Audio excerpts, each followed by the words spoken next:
start to finish, mile by mile. So we are good. All right. Welcome back to SwitchCast Live. Thank you for joining us. I'm your host, Doug Tabbutt, founder of Switchcars and two-time overall Cannonball Run record holder.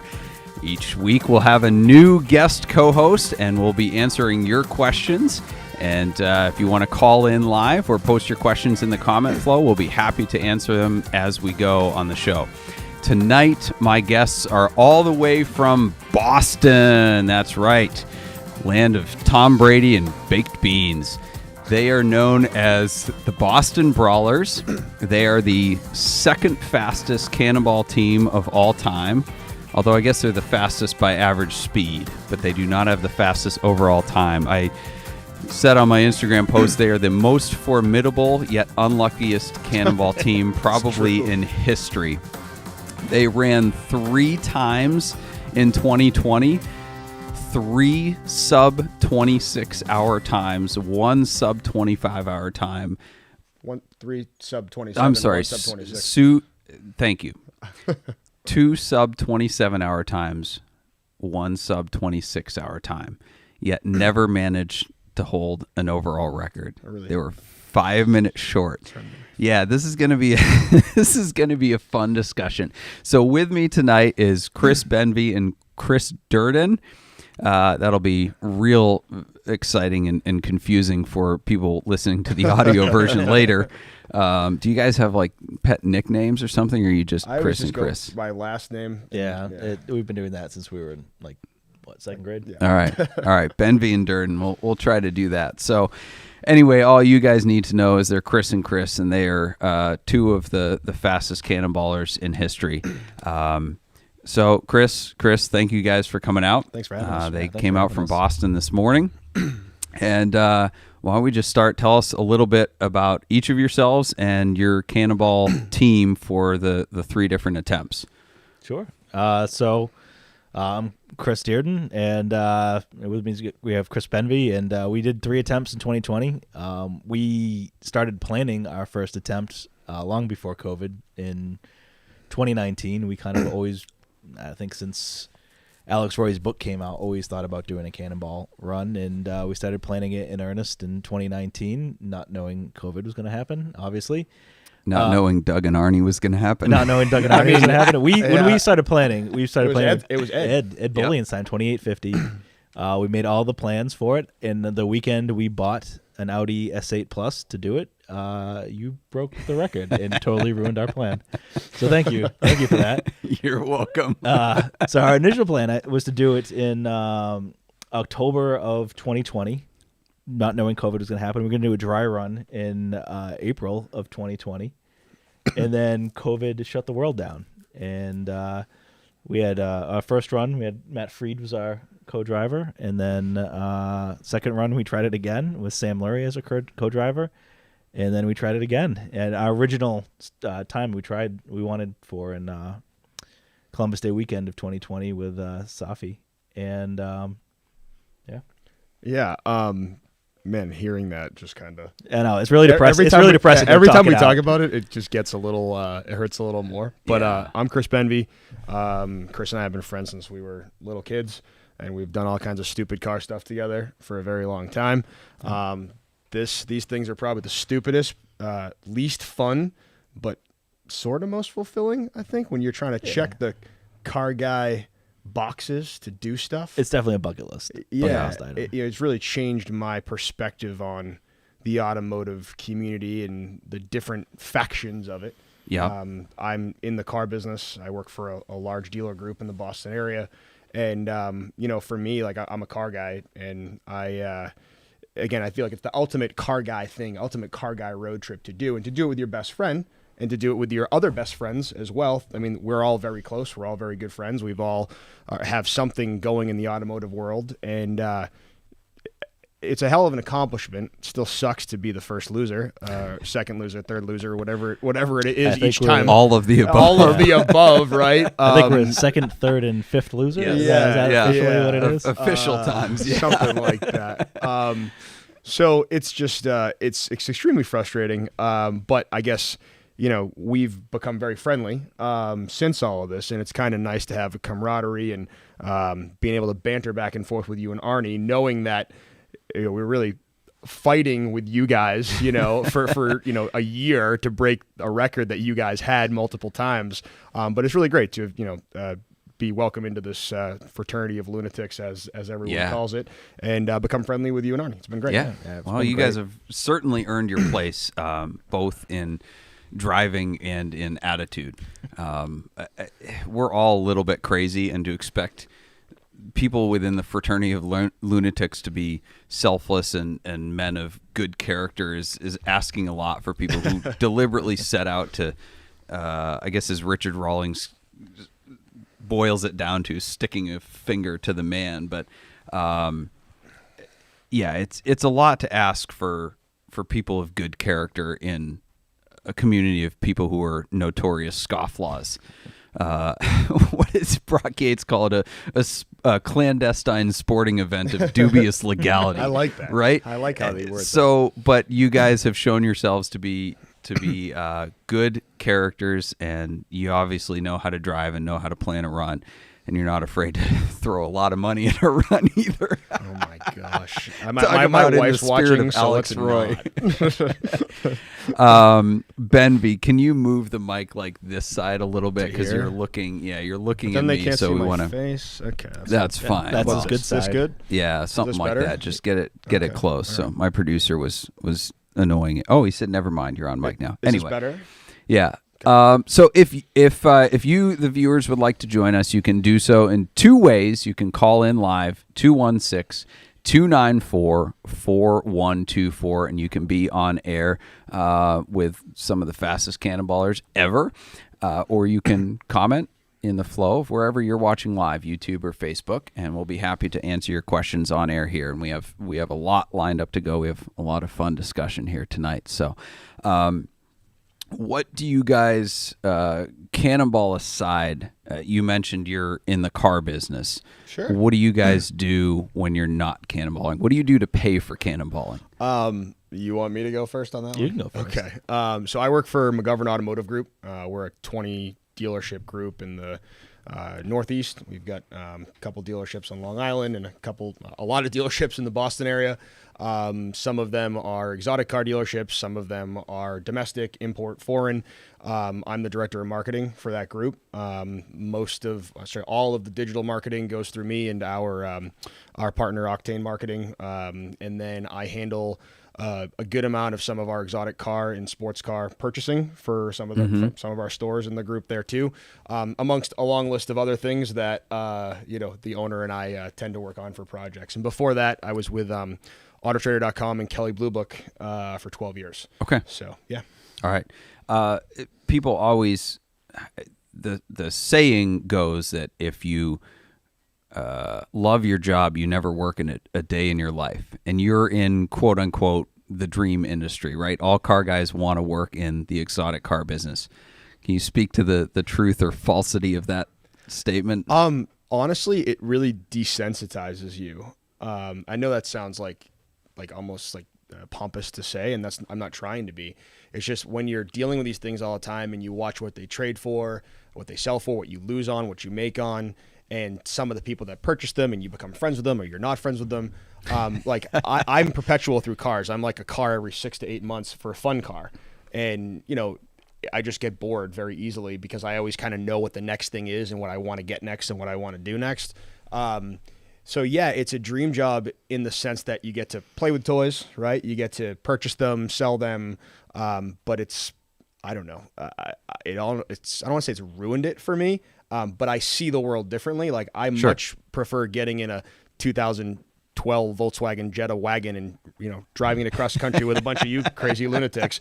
I'd rather do that than get in a Ferrari and, sit at a car show and people ask me how much money I make and how much money the car costs. Like that's just not fun anymore. What's the gas mileage? Yeah. What did you do to afford this? It's just not fun anymore, Yeah, Sure. sure. And that's not a knock on people. It's just, I prefer to get in the car and drive.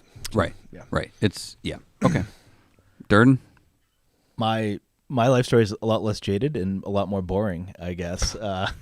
I'm not in the car business. I used to. So I went to undergrad to be a mechanical engineer. I worked for Goodyear Tires for a couple of years. Decided I did not want to be an automotive engineer anymore, and went back to school and become a lawyer. And the rest is kind of history. That's nothing in the car business. Yeah, It's a I did the story. same thing. So I went to engineering school. It only took me about 4 months to figure out I didn't want to be an engineer anymore. Although anymore was a generous term because I was very far from becoming one. I was still in the 101 classes. But yeah, it didn't do it for me. So yeah. By the way, if Durden, you can tell, is from Boston. So if anyone needs a translator, I'll be able to help. Ben V has been working on his non-regional diction, so you can't tell that he's from there. But It'll come out. As Don't worry. the show goes on and I become more exhausted, you will hear it. And I'm not drinking this evening, so if I was doing that, you couldn't understand Dropping me either. his R's. Yeah, right. Yeah. so Bob, that was a wicked good run we had there. Yeah. All right. Awesome. Chris from California is on. He has some question about your interviews on Tedward, which is another podcast you guys are on. Another guy from Boston. Good show. Chris, you're on with Chris and Chris. This is going to go real interesting. Yeah. Hey, Chris. Doug, you're the outlier now. Yeah, I'm okay with that. Always have been. Hey guys, I'm big fans of the runs you guys done. I've watched, all the interviews and everything. Thank you. My question is based around something you touched on in the Tedward interview. And so I kind of think that it's about the next generation or, the next phase of what cannonballing is, where, when it started it was, or, in the sense of cars, it started with two guys in a Camaro, Corvette, Ferrari, whatever, just booking it. Then sort of Alex Roy took it into the having a command center where everyone's watching weather, traffic, stuff like that, spotters. And now there's, guys doing that with a full team on board, 30, 40 spotters across the country. And you talked about how the only way to get to the next phase is a Porsche Turbo S, two guys in it who are, dedicated to the cause, and then a full command center off-site. I was just kind of wondering if you could sort of expand on that and how that is sort of the way that the record-breaking runs, at least, will be headed. Sure. So first off, shout out to Tedward. Tedward was our kind of fourth member in all three of our runs. In the first run, he thought he was just going to document, and Matt Freed got sick. He was our third driver on the first one. We had to drop him off in Arizona, which is another completely off-the-cuff story, but wild story. But so it was just two of us in the car, Chris and I, from essentially almost the Arizona-New Mexico border to California. And we, at that time, we still thought we had a shot at the record. So we were going to go full out from then on. But it was just too much work, just the two of us in the car. I was driving, Chris was in the passenger seat at that point, and I was asking him for, what's my split? What speed do we need to maintain to break the record? Have you heard anything from spotters? It was just too much. And so we kind of phoned Tedward and said, hey, I know you're just kind of watching and you're documenting, but we need you to be involved in the thing that you're documenting. And he stepped up huge and was kind of our command center for the last part of the run. And then after that, we decided that that went so well that we should have a permanent command center, and it should be Tedward and a couple people that were there, and that went really well. Our second and third runs, we had a command center. We were on the phone with Tedward and some other people the entire run, and it got to the point where the person in the back seat, whose original job on our first run was to talk to the spotters, go over splits, scout gas stops, and that type of stuff, where that now was being offloaded to remotely, to the command center. Mm-hmm.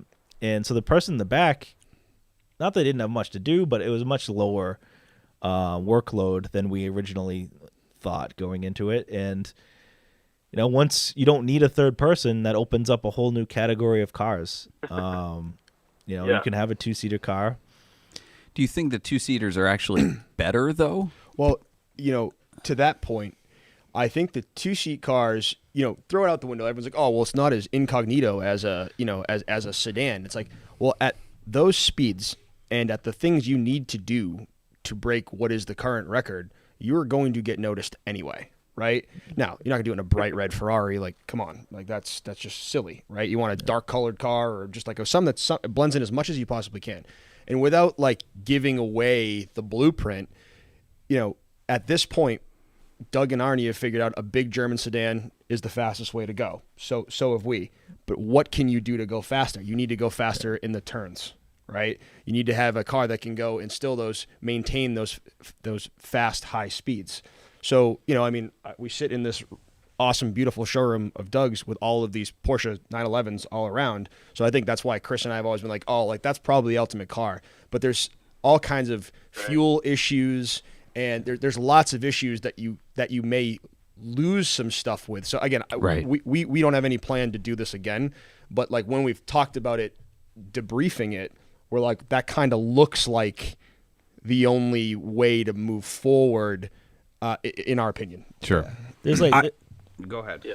So way it kind of boils down, there's 3 sections to the run. You have the section from leaving New York City through the Appalachians in Pennsylvania, where it's kind of twisty-turny. Then you have it's flat and straight until Colorado, and then it's kind of twisty-turny from there to the end. And, you basically maxed out the speed, and I think we did too. We had very similar times getting into Denver through the first flat. Yeah, portion. we both averaged around 121 miles an hour to Denver. So I think if you're going to make up, there's no faster you can go. So cars only go so quick. Well, there is. Yeah. Well, I mean, yeah, but like it. E63 would have gone faster, but yeah, okay. Once you hit like 180, and hold that for hours and hours and hours, there's not much you're going to gain. I think the real gain is going to be from handling in the twisty part through Colorado through the end. And the S8 Plus that we had, it was a great car, but it really was not up to like the handling bit. We lost a lot of time, probably to you. With all due respect, I'm just going to toot my own horn here. I called that.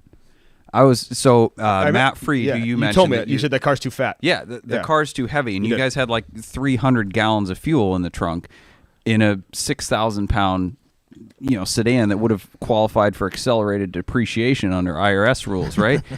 And I'm like, dude, this thing it's not going to work.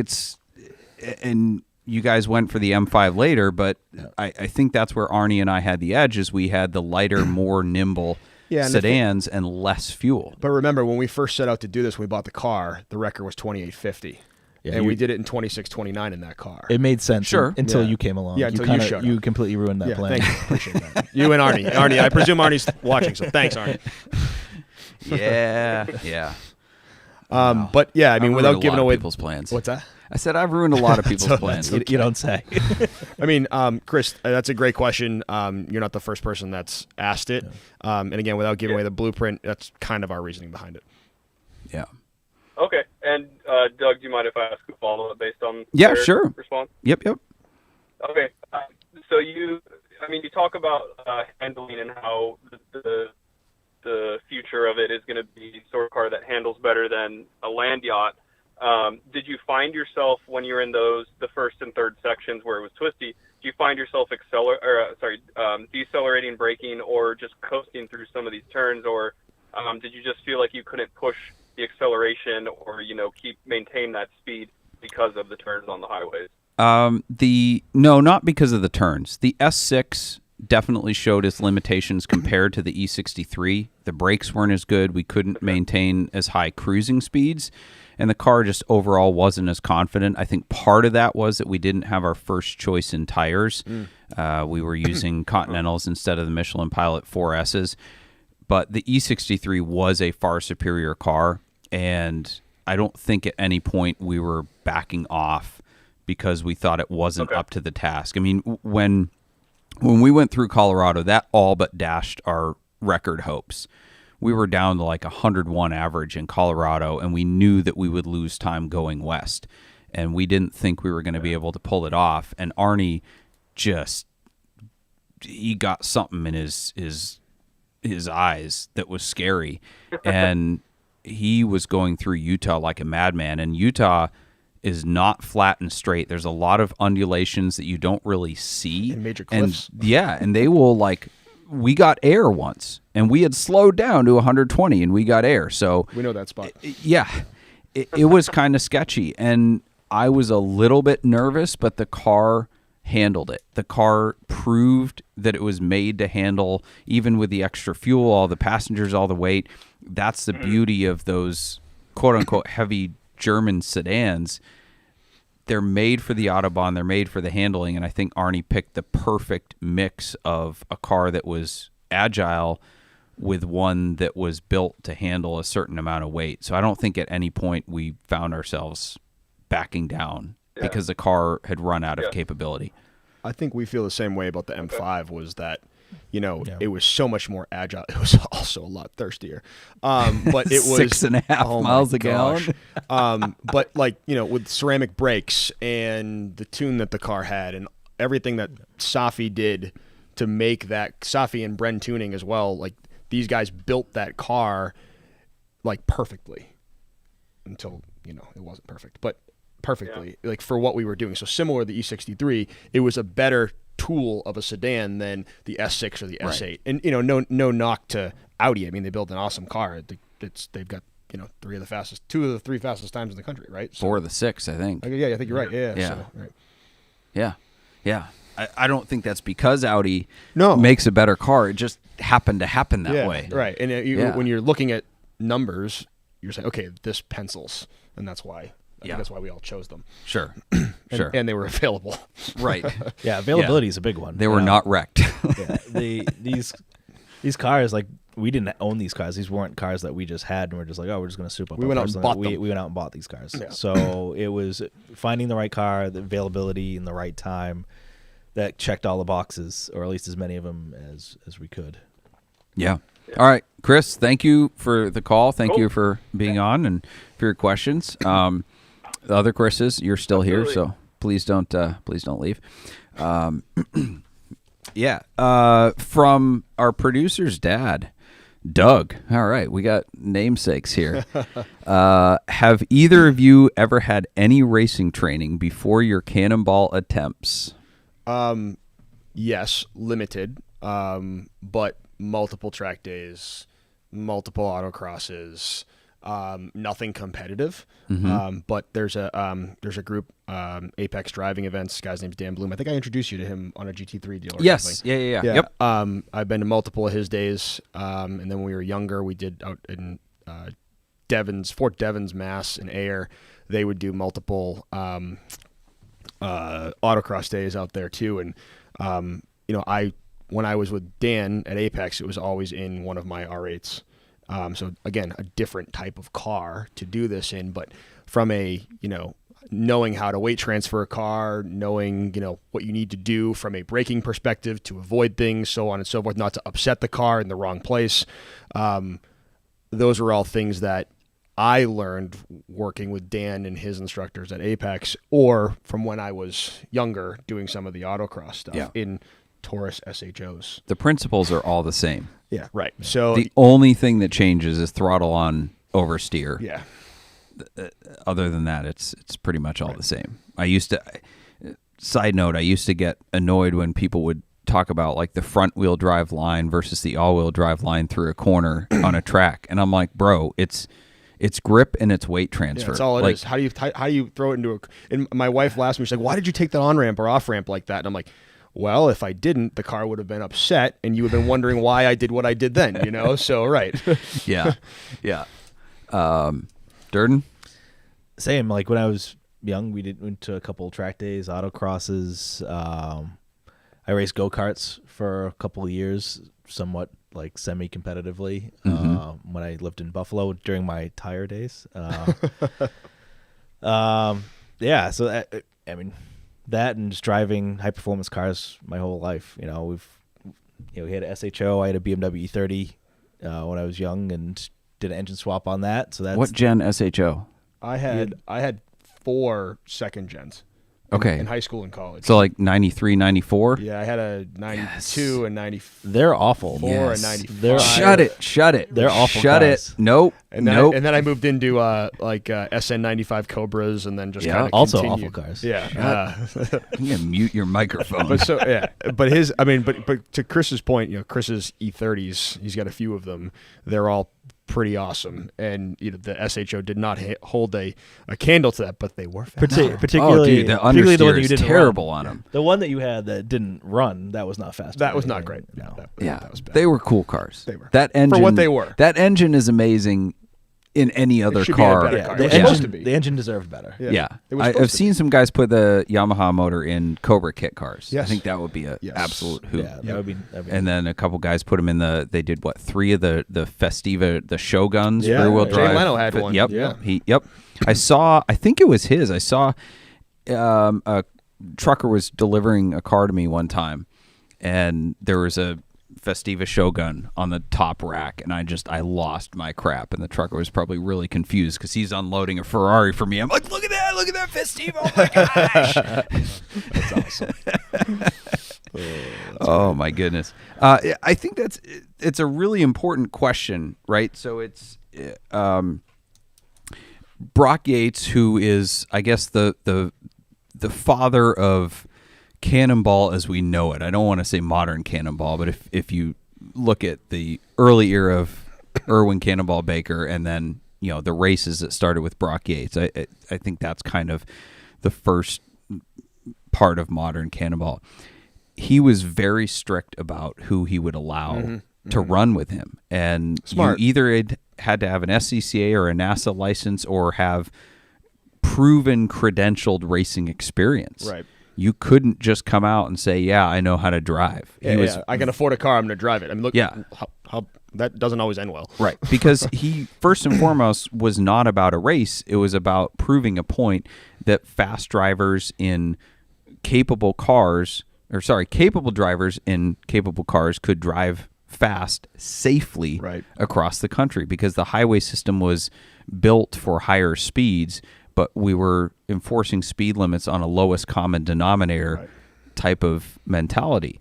And he was advocating for a special license for people that had different training and all that. So I think that's a really important question, especially as we have the new era of Cannonball, where there's no rules, there's no sanctioning body, there's no race. Anybody can just go out and do it.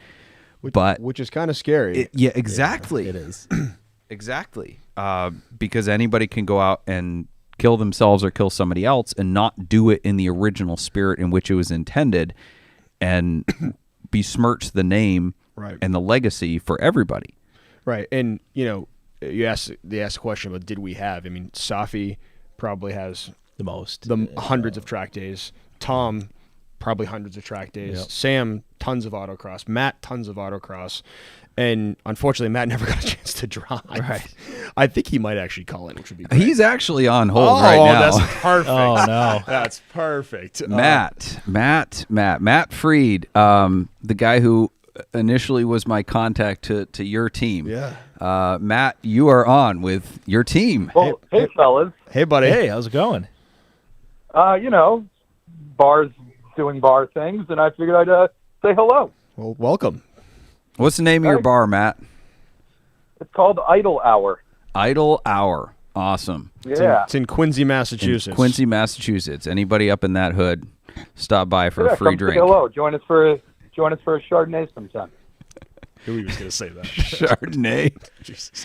Yeah, I don't know. How about a Narragansett? Root beer? Allagash? Jesus. We have that. You have a baked bean infused Manhattan? For you, absolutely. You tell me you're coming. I will make sure there's a baked bean infused Manhattan somehow. Ever the salesman. Ever. How are those Red Sox? I don't really pay much attention to the sports ball. Just the Go Cannonball. home team. Cannonball is much more interesting than any sports ball game. Yeah. Yeah. So Matt, I don't know if I'm allowed to bring this up, but you made it 2/3 of the way across the country on the first run. Did I make it that far? Yeah, it was that far. you Yes. did. Yes, you did. Yeah. Yeah. And they dumped you off to a spotter. Yeah, I got jumped off to our buddy Rafal, who thankfully picked me up in the middle of nowhere, and then proceeded to drive the most unbelievable roads that exist in Arizona. But I didn't know they existed, and just made me even more sick. That's a terrible feeling. I have to empathize with you a bit because I can go out, I can slide a car around, I've made other people sick. For some odd reason, I can sit in binoculars for hours and not get sick. But if I'm sitting passenger with the wrong person for 12 seconds, I get motion sick, and it's all over. So I totally empathize with you there, because I pretty much always have to be driving or riding with Arnie, or I get sick. What's crazy about it is I've been passenger with Chris a million times over, and it was never an issue. Somehow it became one on this. So I think it was the S8. I don't know. They chose a boat. Hey, let's blame Audi. Yeah, you know what I think it was? Matt, he has some equilibrium things, but it's never been an issue. Mm-hmm. But we have never actually done that rate of speed in those type of turns at that time of day with the lights and all that kind of stuff. And he was in the back seat, and I don't even think we were 2 hours in. He goes, "Hey, you got to slow down." I go, I don't think we can do that. Actually, I didn't. In my defense, I never told you to slow down. Durden said slow down so I could puke out the window. And I said, that's what don't slow down. Did you puke? Oh, he did. Yeah, multiple like times. What rate of speed? 150. Oh, at least 150. Is that a record? Mark Spence, have you puked at a faster rate of speed? We were on the side of the freeway when I puked. Oh, okay, 0 miles an hour. But I will say, Matt. If anybody's vomited faster than me, they did it in like an F-16. There's no way anybody's done it faster. So on the ground. I will say, though, Matt was a trooper, and he did everything. He was trying to take Dramamine, trying to drink water, and trying to, we put him in the front seat to see if that would help. And we gave him multiple options to get out. We probably should have told him to get out. We gave him multiple options to get out, and he stuck it out until we lost the air conditioning. That was the final straw. Yeah, that was the killer. Yeah, we had something hit the front of the car in Texas. It was on the first run, because we went south the first run. Yep. And it came up and it hit the car, and I'm like, man, it got hot in here. I thought we had the AC on. And I hit the button, and it lit up and lit off. I'm like, oh, what's going on? That's weird. Well, turns out when we stopped for fuel at our next fuel stop, there was a gigantic hole, and the AC condenser was missing. Shortly thereafter, we just made the call. Hey, Rafal, who was one of our spotters in that area, that lives in Arizona, we said, hey, when we see him, we're pulling over. You're getting out. Poor Matt, I don't even think the door was shut, and we were just gone. We didn't stop. We just kind of pushed him out of a I moving think car. I rolled out of the car at about 5 miles an hour. Yeah. in the middle of the desert. Yeah. We're just like, goodbye. And Rafal came along shortly thereafter and scooped him up. So None of you were in the military, huh? yeah, and it's tough, right? Because it's tough to see one of your best friends who's invested in this and has been a part of this, and with COVID, with everything going on, Matt being a restaurant owner, it wasn't the best time for him, and we felt, and we still feel, awful that he wasn't able to complete it with us. Yeah. It actually was the best time. Go figure, because I haven't had a day off since. Yeah, that's true. That's a good point.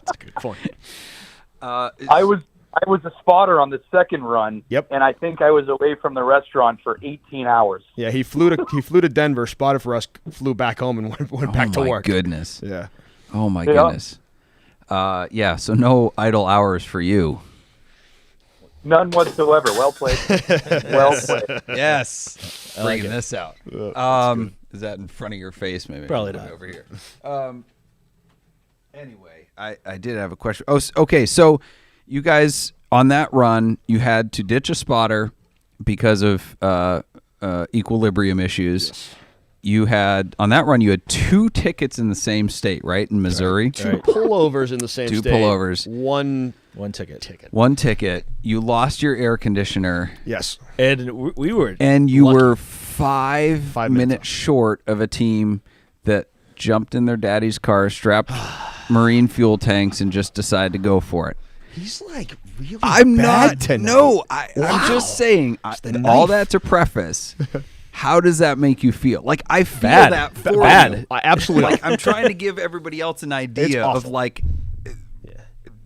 entering into your world of how much work you put into this. Yeah, it's but again, we had And you're never 5 minutes short. we had never done it before, Yeah. right? So like we had done plenty of road rallies and that kind of stuff, but this doesn't compare. So we didn't really know what we were in for.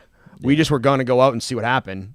I shouldn't say that because we really were over prepared, but we went out to see if we could make it work. But yeah, it's dejecting. We execute. So on our first run, the execution was the worst of the 3 runs. Like we learned a lot. We learned. Sure, We yeah. learned so much, but you could tell it was our first run. Like some of the fuel stops, you could put like yakety sax on as we're like running around with like the fuel hose. Like it was bad. Like not really efficient. Like fuel stops. Don't forget putting on gloves because COVID. Yeah, because we thought we were going to get COVID from the gas pumps because at that point we didn't know. Yeah, he's putting on gloves. He cut his finger open. I He's sliced bleeding. I'm bleeding He's everywhere. Bleeding Yeah. everywhere. Did you Myself on sanitize the your fuel credit card cell. before swiping in? Oh my Oh God. yeah, it was not. It was was pretty an bad. absolute We went to nightmare. the wrong gas station. We Yep. scouted out the gas station. We went to the wrong one. Yeah, no 93. Yeah, it was just awful. It was so many. It was very. Looking back, we had. Amateur hour. Yeah, it was such a. That was our best opportunity, I think, to break the record, and that is the run I look at, and we're like, oh my God, like we should have been in the 24s if we did everything we did on the first run. But Sure. clearly, like, But you just didn't know. You don't know. It's definitely an experience thing. and- There's a learning curve to oh, it. absolutely. Not everybody can be Ebolian and do it on their first No, drive. Right. no. So, yeah. Cannonball has a ton of what ifs on both sides, right? So I look back, even though we have the record, I look back with dissatisfaction on a whole lot of things over all sorts of runs, saying we could have done that better, things could have gone better. My planning errors that you guys capitalized on, that probably cost us an hour. I mean, just all sorts of things like that. But for every one like that, there's a counter as well. Because there's a what if we got pulled over? What if we were 5 minutes faster? There would have been a traffic jam. There would have been this, that. Like, you guys almost hit a deer, right? Yeah. That was You missed it. on the last one. It was caught on the dash cam. We missed it by 100 yards, maybe. Right. So every single deer was thing that- like that. What's that? What was that, Matt? So I was just saying that deer had it coming. Yeah, we Yeah. saw it we had a thermal camera in the car. We just saw it, and all of a sudden, like, I was in the front seat. I think Safi was driving. Yeah. And Safi and I just go, and that was it. That was over Yeah. in like Yeah. a split second. It was, and the deer just got out of the way. Yeah, we all checked our pants and then we continued on. That was all there was time for. Checked your catheters. Yeah, but all of us have those runs, and some of us come out with a number, and some of us don't, and that is the way it is, right? Like there's runs that we've done that we could have There's a run that we've done that we could have said, well, we could have done 24. What if the E63 didn't get wrecked? What if A lot of what ifs. What if we had built a clone of the E63 instead of the Audi and gone sooner? What if we had left Friday instead of Saturday? Yeah, right. Yeah. Right? And ultimately it just comes down to where the chips fall. Right. Yeah. And that's not even planning or anything. That's just I've been watching all these documentaries on mountain climbers, and they keep talking about the mountain kind of as this organism and how you're like fighting against it and how it's out to kill you. And Cannonball's kind of like that, right? I mean, like it's true. It deals you these things to derail you, and everybody's got to deal with a certain number of them, and you end up with the time that you end up with. Right. Like Mike Tyson said, everyone has a plan until you get punched in the face. You guys Plans got out the window. punched a lot. Yeah. I think that Boston Brawlers thing comes yeah, from, I think. Yeah. Yeah, where does that what's the origins of that Someone name? named us I that. think it was Fred. It might have been Fred, think it was yeah. Fred. I think it probably Yeah, was. I think Yeah. it was, and I think it really captures our spirit because it kept going bad and we kept coming back for more. Chris and I, and we just kept adding another friend who was ballsy enough to take it on. Obviously with Matt, like he was with us from the beginning with all the planning and the purchasing and everything that we did. And then he spotted for us. And then it became Sam who spotted for us on the first run. on the first run. On the second run, he came and he did it with us. And then on the last run, he was a major part of mission control with Tedward. Yeah, mission control was at his house. Right. And then Safi, who was one of the ones that built the car with all the electronics, he came and, it was like a business trip is really what, like, this is a business trip. Like, we are going out and we're breaking this fucking record. Like, that was literally what we said to everyone. And I know this is probably a children's show. I apologize. But, and he came out and just was a madman, which we knew we needed. It was like, like a hired gun.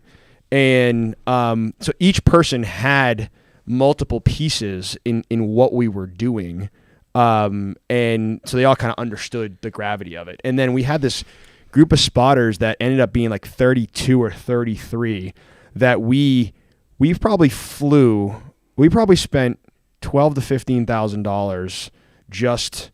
Oh, my wife's watching. Shit. Is that it? You should. By the way, you should not have said that. Yeah, let me finish. On the last run, like sending people out. Like, I think we flew 6 people to Chicago and spread them out. We flew like 10 people to Denver and spread them out. And it just was like, we were in so deep. We're like, whatever, let's just keep going. And unfortunately, we never got there. We got our wives to spot for us. Yeah, our wife spotted for us on the Wow. second run. They flew to Colorado. That's amazing. They said they would never do it again. Yeah. I don't blame him. Yeah. I think actually, and our wives have become very good friends. Oh, they kind of have to be, but they've become very good friends. And, their thing was it actually became too real for them. And they were like, seeing you go by, and we went by them, I don't know, 185, close to 190, something like that, after they spotted for us. You thought that was going to impress them, and well, no, it was a wide open road, right? And I think when they saw that and then heard about what we did and was a part of the mission control and stuff, it was just a little too real. Yeah. So, yeah. that makes sense. Yep. Awesome. All right, thanks, Matt. Thanks for calling in. Yeah. We'll let you get back to serving drinks. I promise I will stop in there at one point or another. I don't have the family with me, so. Bring the whole family. I'd just love to shake your hand someday. We can't afford the stop on the way to Maine, but yeah, I will make it a point to come out sometime and visit you. So We'll see you soon, We've Matt. talked enough. Fellas, Thanks, have a buddy. safe drive home. We're flying back, but yes. Thank you. Oh, Thanks. very nice. Fancy. See you. Later. See you, Matt. All right, we're going to have a word from our sponsor, and then we're going to get back to the calls. Benson has been on hold for a bit, so we're going to get to him. This podcast is brought to you in part by Celebrity Machines. Celebrity Machines is a proud sponsor of SwitchCast. I'm really glad we use pre-recorded commercials for the audio ones. Can I do this in Sean Connery voice? Travis won't care. Celebrity Machines is a proud sponsor of SwitchCast. Celebrity Machines offers more than 250 different screen-accurate license plates as they appeared in movies and TV shows like Back to the Future, Ghostbusters, The Fast and the Furious, Breaking Bad. There's no James Bond on here, and so many more. Celebrity Machines also makes our dealer insert plates as well as our commemorative 2539 plates from the fastest Cannonball Run ever. Visit CelebrityMachines.com for more info and use promo code SwitchCast to save 25.39% at checkout. What time does Sean Connery arrive at Wimbledon? I'm wondering, right? 10-ish. It's not great. It's not great. You might want to continue being a car dealer. All right, Benson from Boston, you are on with the Chris's. One of our spotters. Oh, yeah. Yeah. All right. Go ahead. Hello. Hey, buddy. How's it going, guys? Been a little while. One question I had for all three of you. If you had more time in the preparation section, is there anything you would have changed about either of your cars in terms of suspension setup or possibly a tire choice? That, well, we know about the S6, but maybe going towards a more aggressive tire versus the PS4S, etc. So for us in the S8, we had a lot of time to prep the S8 Plus, and we did that purposely. So I think that car was set up pretty much the way we wanted it. We got the Michelin Pilot Sport 4S's, which tire that we wanted. I think if knowing what we knew after the first run, we upgraded the brakes on it for the second run. that's something that was definitely needed. Should have had that in the first run. But I think that car was set up pretty perfectly. Obviously, more power would always be great, but like we didn't want to risk it not being reliable. The M5 was the complete opposite. We threw that car together. We did no testing, and we figured out on the way to the Red Ball that it was getting awful gas mileage, and it was really hard to fill. So it would have been nice. In retrospect, it's just testing, like more time with the car, figuring out what it's going to do for MPG, and figuring out good strategies for filling. Like we were filling up pre-leaving to on the run, our last like fuel stop. I'm filling it up. Chris Benby comes running out. He's like, "Hey, what's up? The fuel's like running out all over the tire. Our the shutoff wasn't working, and it was just spilling gas all over the car, and we didn't even know." So our fill setup, we threw it together literally the day before.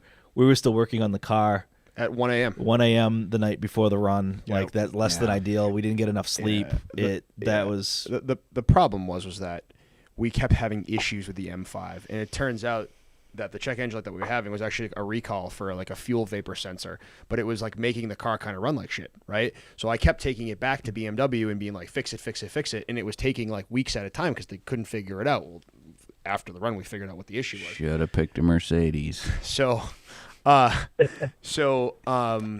we I think I got the car back from BMW, and we had like, I said to Safi, I go, "Hey, we got 3 days to do this." He looks at me, he's like, "Okay, I'll clear the calendar." And, you know, he and his team at AVI got it done. But the problem is we had 0 time spent with the car outside of driving to the Red Ball. And that was like, that car was set up well, but we had fuel setup issues. Yeah, the fuel setup we had in the S8. The S8 was great for fuel cells. We had that 60-gallon fuel cell, and the fill for that fuel cell was just like right in the middle of it. So you could fill from either side from a gas pump, and it worked out great. The problem with the M5, the fuel cell fit, but that fill hole was now underneath the rear tray. Yeah, the rear tray. So you couldn't get a gas pump in there. So we had to figure out a way to extend that, and we did it real quick. You know, Pyrotech sent us like overnight parts. They were great, helping us when we gave them very little information about what we were doing. I think they figured it out eventually. I think they figured it out, but they were They've great. had enough calls from the likes of us. Yeah, but we didn't do any testing. You know, one thing that we know is if you filled it from one nozzle, there's no nozzle in the other one. The fuel would come squirting out the other nozzle. It was coming out the overfill. It was not the best setup, and that's something that if we had more time with the car, we would have obviously addressed and fixed, and it would have gone much smoother. Fueling and venting properly is always a tough issue, right, Sean? That is the bane of all Cannonball attempts, I think, is fueling. We had an issue with that on the E63, our first run. Didn't you forget to fill one time or something? Well, that was in the Audi, yeah. Okay. But the initial setup with the fuel cell on the E63, we did the Southern Trail, Jacksonville to San Diego. It's kind of a test run. Yeah. And our fuel stops were atrocious. Like the fuel kept backing up. We couldn't fuel quickly enough, and it's just because we didn't have enough vent line. Yeah. So fueling is one of the biggest issues to solve on a Cannonball car. Right. Yeah. Yeah. Well, thanks, Benson. It's good to hear from you. Hopefully we'll see you soon, buddy. Yeah, hopefully once the season starts back up around here, we'll be face to face at some point. Hopefully, I can't wait. Absolutely, new toys everywhere. I can't wait. Thanks for the call, Benson. Appreciate you. Thanks, buddy. Have a good one, guys. You too. All right, we've got some questions from the live stream here. Ian goes to White Castle. Good for you. Hypothetically, if all the stars aligned, what car or setup would you use to break 24 hours? I mean, it's probably a Porsche Turbo. Yeah, I would say Porsche Panamera Turbo, 911 Turbo. 911 Turbo. Why? 911 Turbo S. I think between the frunk and the back seat area, you can fit enough fuel in it to not as much as we had in the Audi and the M5, but a decent amount. And I think it has the speed, it has the handling, it can hold those high speeds, low drag coefficient. 997, 991, what generation? 992. 992. 992. Most comfortable, fastest. It is new as one that you can afford. And there's so many things in that car that you are adding. There's night vision. There's all these things that you are adding, like the FLIR we added to the M5 and the S8. Like it's already all in there. There's so many things that already come in the car. And then from a performance standpoint, like it kind of is the performance benchmark, right? Sure. So it makes sense. You just from a stars aligning standpoint, like I think is it Ed that used the pull in the slot machine, Yes. right? Like all of those things have to align. Then you have to have spotters everywhere, and then you need to make sure everything you did with the car is right. It's just so hard now. It's like we did the M5 run in October, and traffic was pretty much back to normal. It was very hard. We did the musket ball in the Jetta, and that was awful. The host. Yeah. Yeah. It's just like it's just such a different game now. Post, that like 3-month time period. Yeah. Even post pre-COVID, it's different. Yeah. Like the traffic now is far worse than it was. I consider people have lost their 2018-19 kind of the golden era of like normal pre-COVID cannonballing. There was a lot of big construction projects that had wrapped up, and it was very predictable. There was a lot of good weather days, and there was a lot of chances to do it. And after COVID, it just like it went out the window because all the construction projects that had been delayed or were going to start got pushed off and then started in earnest. And then bills got passed to give more spending to states and the federal government for construction projects. And then everybody started driving because they didn't want to fly. And it's like it's worse than it's ever been. Like in Boston, we have the T, which is our mass transit system.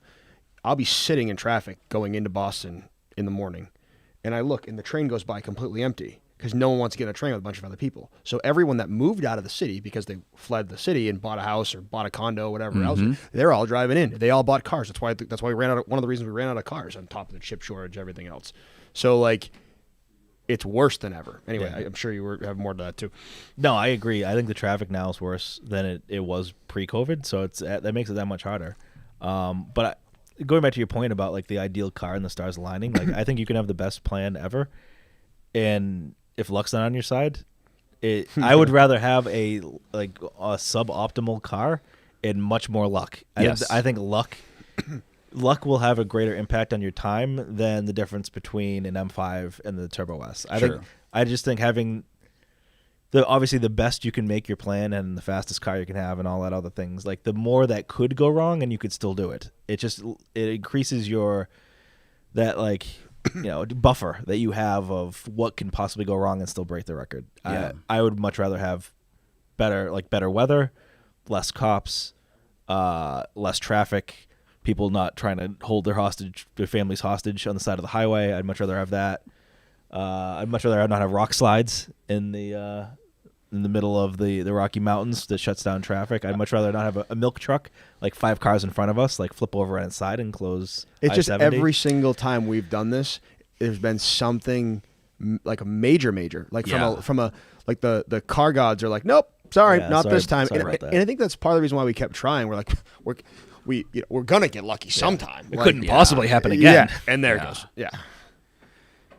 I think that's a good answer. I can't improve upon that. I would just say I would want a car, if the conditions were going to align, I'd pick a car that I loved and would want to keep forever. Yes. Rather than just having like, oh, okay, well, I got this super sedan that I'm not really going to use because what's it good for? I'd want something like a 911 that I would enjoy as a car, and I could also brag that, hey, this is the Cannonball car.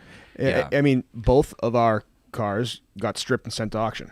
Yeah. Yeah. Like I had no sentimental value. Even if we broke the record, and I'm like, maybe we would have kept them. But like, you would have. But yeah, your point remains. It would have been stuck on like a lift in my garage, and we would have visited it from time to time. Yeah. Like, that's about it. Right. Yep. Right. Use it to pick up clients from the airport. Right. I guess that's another good point. Like when we were talking about this when we were, I don't know, 16, 17, 18, I've always wanted to do it in like an E46 M3 with like a M5 V8 swap. I think that would be a great car to do it in. I don't think that's like a record-breaking car, but like for me personally, that would be like a fun car to do it in, even though it's like a suboptimal car. Sure. I think now, especially now, maybe not like Alex Roy's time. I think that would have been a great car then, not so much now. Remind me to show you after this is over what's out back that I bought. Nice. Please. All right, Please. I like that. Please do.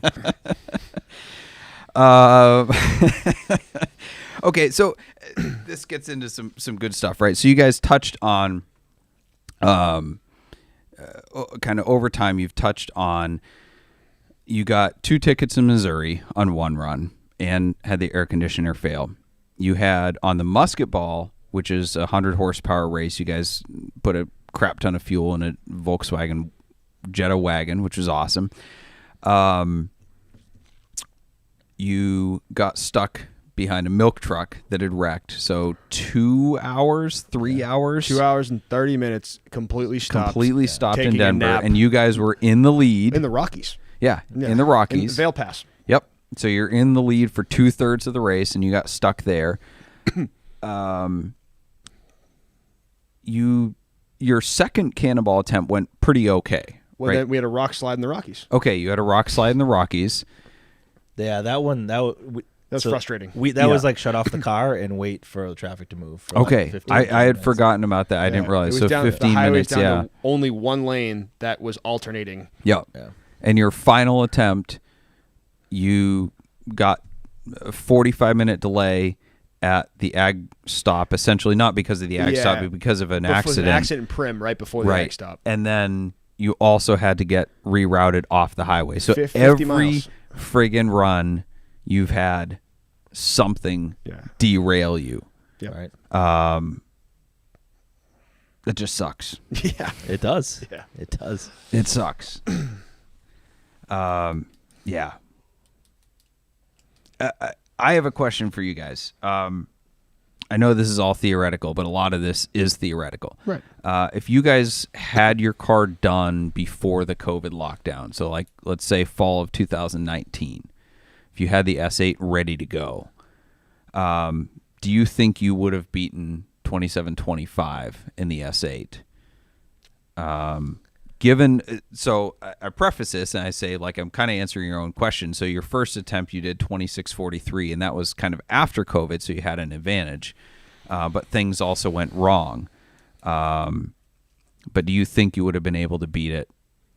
Or let's say COVID never happened. Do you think that S8 would have done what you wanted it to do to beat 27:25 if we rolled back the clocks? I think You're the mad scientist. I know. I think if COVID never happened, I think our initial strategy would have.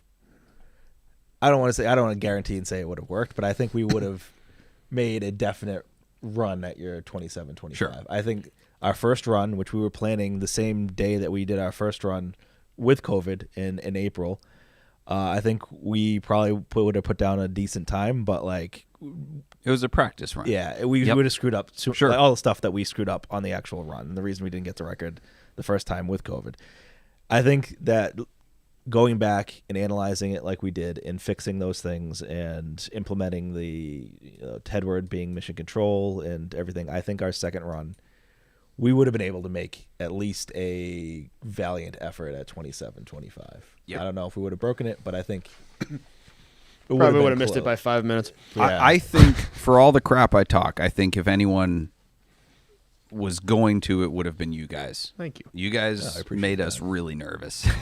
Yeah, but I Still do. so what I'll say. He just bought a 911 Turbo, you know. Did I tell what was out back? 911 Turbo. Nice. I don't know. Like kind of, and I say this, so when the guys in the A8 broke the record, you guys were like so awesome to us. I mean, you had just had your record broken, they broke the record, and you were rooting us on, you were helping us out, you were giving us ideas, and like you didn't even know us. So like that just kind of goes to show you and Arnie's character about, hey, like we want these guys to do well. And when we knew you were going again, we were rooting you on, right? Yeah. So like I look at it as, if someone's going to have the record, if it's not going to be us, like, I'm glad it's you. Yeah. Right? Well, we wanted to go to somebody we respect, and I respect the guys that did 26:38 now, but at the time We it were was all like, hard "What?" to see Yeah, right. the record fall in that way. Yes. So I think we wanted it to go back to somebody that we felt did it in the right spirit. Now, knowing those guys, I know they really did. Right. It was just what the little we knew about it. It was just like, oh, some guys just threw marine fuel tanks in their dad's Audi and just went for it. And I was like, oh, okay, well, that's, I guess, what COVID does for the Cannonball record, and everybody else that we knew had done it the right way with a lot of planning. I mean, Sean Petter and Jason Atkins and Mark Spence that went the same weekend, they didn't go because of COVID. They went because they had been planning to do it Just like forever, us. Yeah. just like you guys. And they have put a ton of effort into it, and COVID just happened to happen. Yeah. So that it was certainly hard to see it happen that way, and I think that's why we were rooting for you guys more, whereas if we still held the record, we would have certainly, like, I wouldn't have called you into the cops, but it would have been like hard to Stomach and to watch.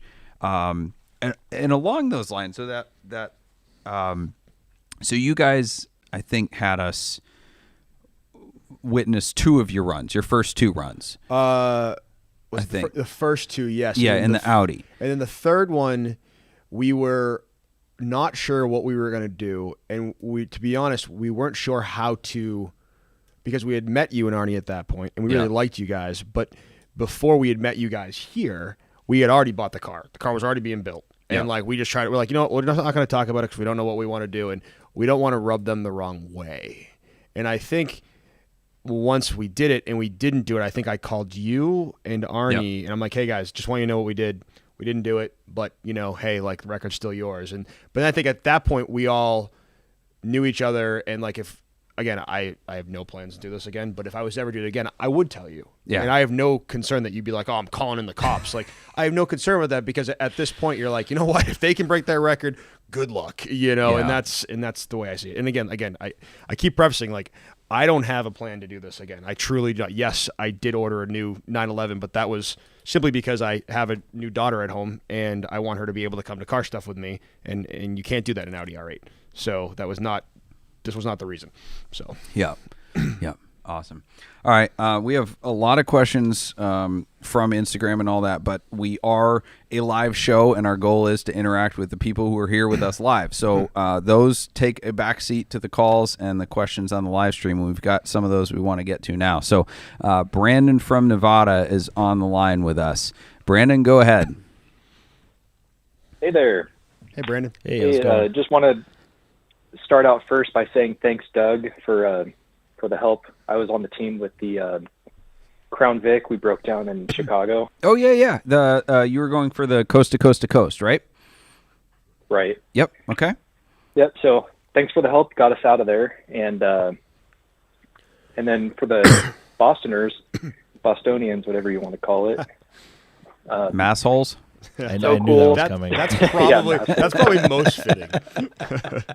Flatlanders. Yeah. Yeah. In Maine, we call them from seeing away. Your driving footage on Tedward's channel. Yes. It's really interesting to see that much, that long of footage. Yeah. Kudos But, for two Tedward for questions putting here. that together. Yeah.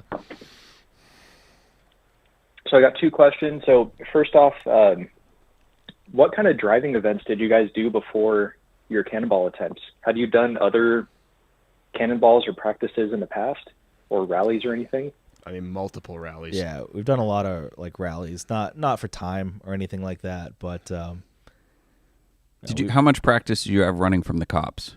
Oh, we started that at a young age. Oh, my mom's not watching. I played a the fifth. very young. I can think of multiple. I love how when you talk about money, you're concerned about your wife watching. When it's running from the cops, you My go mom. to your mom. 100% my mom. there's a disappointment versus my wife knows better. in our teenage street racing days, Yeah. that was much more frequent. Yeah. To answer your question, multiple rallies. A lot of guys that are probably watching that know us, like Chris and I, have planned multiple multi-day rallies over the years that we had done. I never did a gold rush or anything like that. That just wasn't for me. So I would always plan with Chris and some other people. We went up to the Cabot Trail. We went down to the Tail of the Dragon. We would do fun runs with, 10 to 15, 20 cars. So we would do stuff like that where we would do long 10, 12 our very fast driving days. And, that's kind of where a lot of this was like, wow, like we could do this, look how much time we were able to make up with 10 other cars. Imagine doing this on our own. So we never had made a Cannonball attempt before, but we had done multiple, multi-day rallies. Yeah. Yeah. Which is in no way a legitimate practice for absolutely not.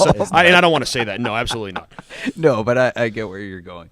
I think of it as funny because I went on a rally a couple years ago, and we drove from Cleveland to Cincinnati, which is about a 3.5 hour drive, and it took us like all day, and we had police escorts, and we stopped for photos and this and that, and at dinner people were like, oh my gosh, I think we average 135 miles an hour. I'm like, no, I think we average like 35. Yeah, right. Like that was the worst. My grandma could have gone faster because we were doing all this stuff, but it's like, well, you were cruising at points at 135. You saw that number on your speedometer a few times. Yeah. So that's what you think your average was. But yeah, rallies are not the way to actually go fast. Right. So awesome. Brandon, thank you for the call. Did you say you had a second question? Yeah. So what was it like on your first Cannonball then? I mean, what was it like getting adjusted to driving that fast for that long? There's a lot of adrenaline. Obviously. I think, I don't know, like when we've done our other rallies, like you drive fast and you do it for short stints of time, and for this one you just kept going, like you just didn't slow down. So I don't think that was that big of an adjustment. Adrenaline certainly keeps you going. I didn't feel tired. We were up for like 30 hours before it because we drove down from Boston to New York City to start it in the same day, so we were up for around 30 hours. Never really felt tired until you get out of the car at the Portofino. Then you're exhausted. But I think by the third run we did, we were taking naps because like the first run was like total adrenaline. Yeah. The second run was like, all right, like you're a little more used to it. Remember Sam was like, wow, like this, like he was like all amped up. He was also like eating like he also overdosed on caffeine. Yeah, it's true. So, but then like by the third run, it was like, oh yeah, he's doing 190, whatever. It just wasn't like I don't. Again, you want to say you become desensitized because that's not the truth. You know what to expect. The first time you didn't know what to expect. Yeah. I will say, leaving New York and New Jersey at the height of COVID and getting into New Jersey getting out of the Lincoln Tunnel in 4 minutes from the time we started. Like that just set a tone, and there weren't as many people on the road, so it wasn't as. It was surreal. It was weird. Yeah, driving around New York City, then going down to the Red Ball during like the peak of the first COVID shutdown, the first wave of COVID shutdowns was bizarre. It was so weird. Manhattan was empty. We didn't see anybody. We didn't see any cars on the road. There was people doing dirt bikes, doing wheelies down like major people avenues, running red lights. Yeah. Like just. It was crazy. But by the last time we went, it was back to normal. It was 17 minutes to get out of the tunnel. Yeah. Wow. Yeah. Oof. Oh, that's bad. Yeah. Awesome. Thank you, Brandon, for the call. Appreciate you. Let's see. We got a quick answers. Sure thing.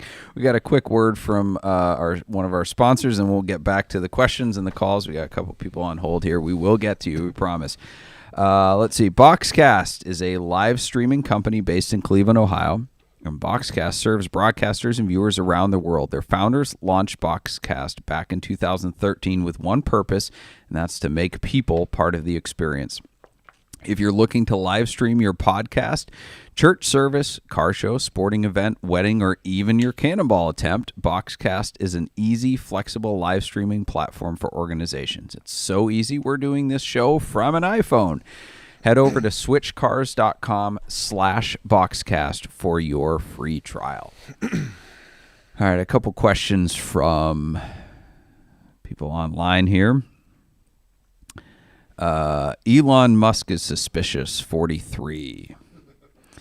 Doug, with all the love for 997 GT3s, do you have or plan to have one to keep in your permanent collection? If so, which model, gen, and color? No, I don't have one because I have like 3 to 5 at any given time, and I get to drive them whenever I want. So I feel like it's kind of silly to have my own to keep. That may change at some point, but I don't know. I've put 20, 30,000 miles on GT3s. So, yeah, I'm good there, I think. Steven Schwartz, if either you guys or Doug and Arnie had gone on the quote-unquote golden weekend, so the first weekend of April there, in either the E63 or the M5, what time do you think could have been done? Oh, man. So much hypothetical here. Yeah.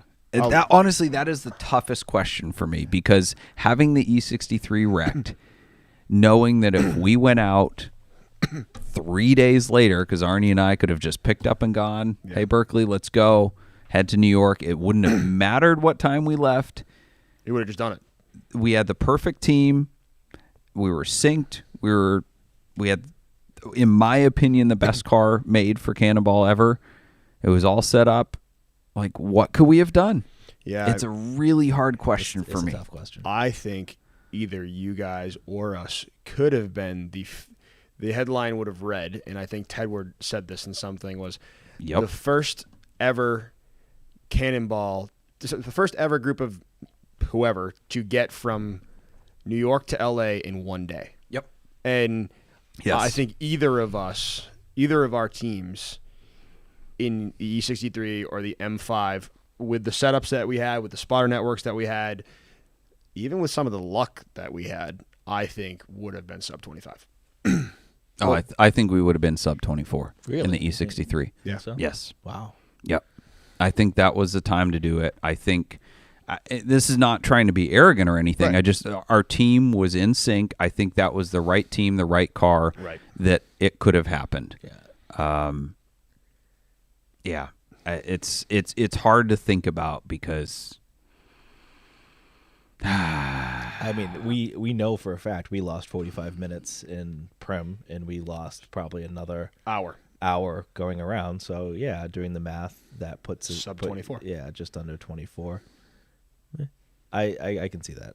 Yeah. But everything needs to go perfect. Yeah, and nothing ever does. Nothing ever does. Even on those runs, like even on, we were watching the guys run on the Golden Weekend, and they still had traffic on the 15 South. They weren't exempt from it. There. Yeah. The trucks, man. So 15 South there's always traffic. Every run that we've ever done, we've had to slow down for that. Yeah. And you know, it goes back to, like, you have to bank all your time before the Rockies, or you need to bank all your time before Arizona when you're on the southern route. Yeah. Ken Lynn, honestly, none of these guys would do well in a fight. What? He's one of our spotters. All right. One of our spotters. Oh, is Ken from Boston? He's actually on the phone. Hold on. All right. Well, we got somebody in front of him. Just hang up. Ken, just hang up on him.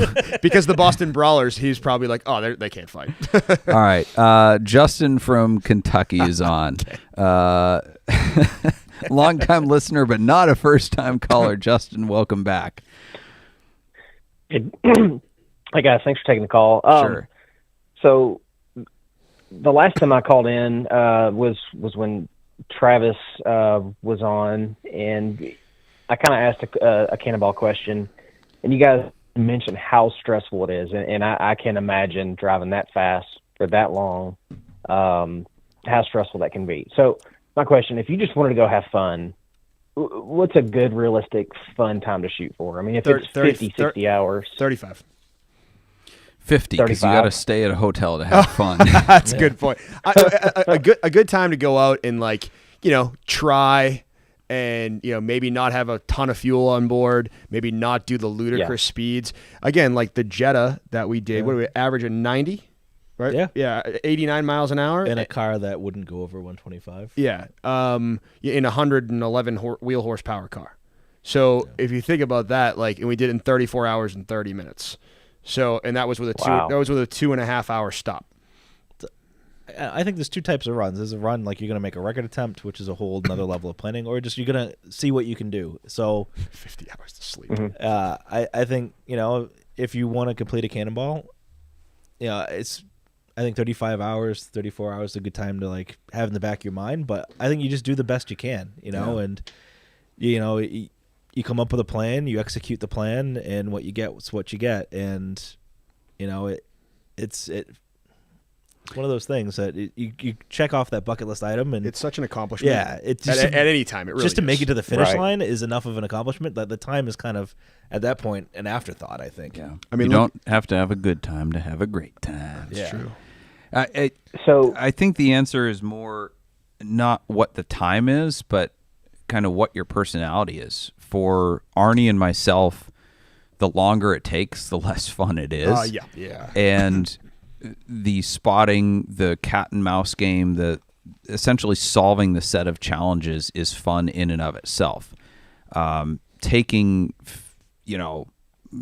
across Nebraska or Iowa at the speed limit to us is not fun in the least bit. So it's the set of challenges that go with the drive, but other people are different. Like you might want to see the scenery. It might be about taking a car that's special to you. It might be about going with a group of friends that have always wanted to do this just to do it and to sightsee and say, well, we took pictures at the Red Ball and at the Portofino and everywhere in between.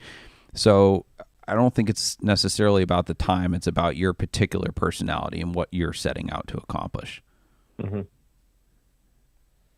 Hopefully that answers your question. I had kind of just napkin sketched and said 36 hours. You plan fuel stops. It's 34, 35 hours of driving. That would be extremely respectable. That won't get you arrested. Well, that's a fast average. I mean, that's, an 85, 88, 89 mile an hour average. So, I mean, that's, to me, that's never done it before. That seems pretty, it's a pretty high bar for a first time. But Sure. Oh yeah, you guys absolutely. think that's doable? Yeah. It depends on what's the car. What's the car? What's the car? Older BMW 5 Series, probably. What generation? E60. Yeah, I think that's doable. Sure. Yeah, Yeah. 60. I agreed. Absolutely. We've done 32 hours in old crap boxes from the 1970s and 100 horsepower cars. So absolutely, if you have the right team, you have the right drive plan, and I think 36 hours is doable for just about anybody. So I think it's a good goal to shoot for. Yeah. Wow. Okay. Well, thanks for the encouragement, good or bad. So I appreciate Absolutely. you guys we wish taking you the call. luck. Let us Yeah, know good if you luck. do it. Please do. Yep. Thanks, Justin. Appreciate your call. Sure. Thanks. Ken from Boston. Oh, this should be fun. Hey, Ken, do you want to fight What's me? I mean, if I have to, I'll fight anybody. I don't care. Should I read you some fan mail about my arms? Yes. People love hear my some comments arms. Before I ask. Go I mean, ahead. I think. Go ahead, Ken. I mean, to be honest, I think that's just the Boston mentality. They're always down to fight anybody. They don't care. You know. That's true. Okay. You That's know, true. like, so. Would so you my fight question Fred would be- Ashmore? I mean, I wasn't going to bring up Fred in this because, I mean, if we have to, I mean, I'm down to throw down if I have to. He's know? a formidable dude, man. I wouldn't fight him. Yeah, I mean, I've been in some sketchy situations too. I'm not afraid. Whatever. Mainers little know how to older now. brawl too. I know. I mean, these guys don't have teeth. What do you want? You guys have to brawl, man. Oh man, Ken, let's go with the question before we offend too many of our listeners. Do you know the toothbrush It's all was right. invented in People Maine? don't have the internet. I'm not afraid. Anyway, so my question would be for you guys, pertaining to like what I know about the runs and stuff. Would you agree that you need 30 plus other crazy people to be willing to spot for you? 100%. No. Yeah. No? I am 100%. I think of all the tools and of all of the things we had, our spotters were our most important thing. Yeah, I think it's pretty,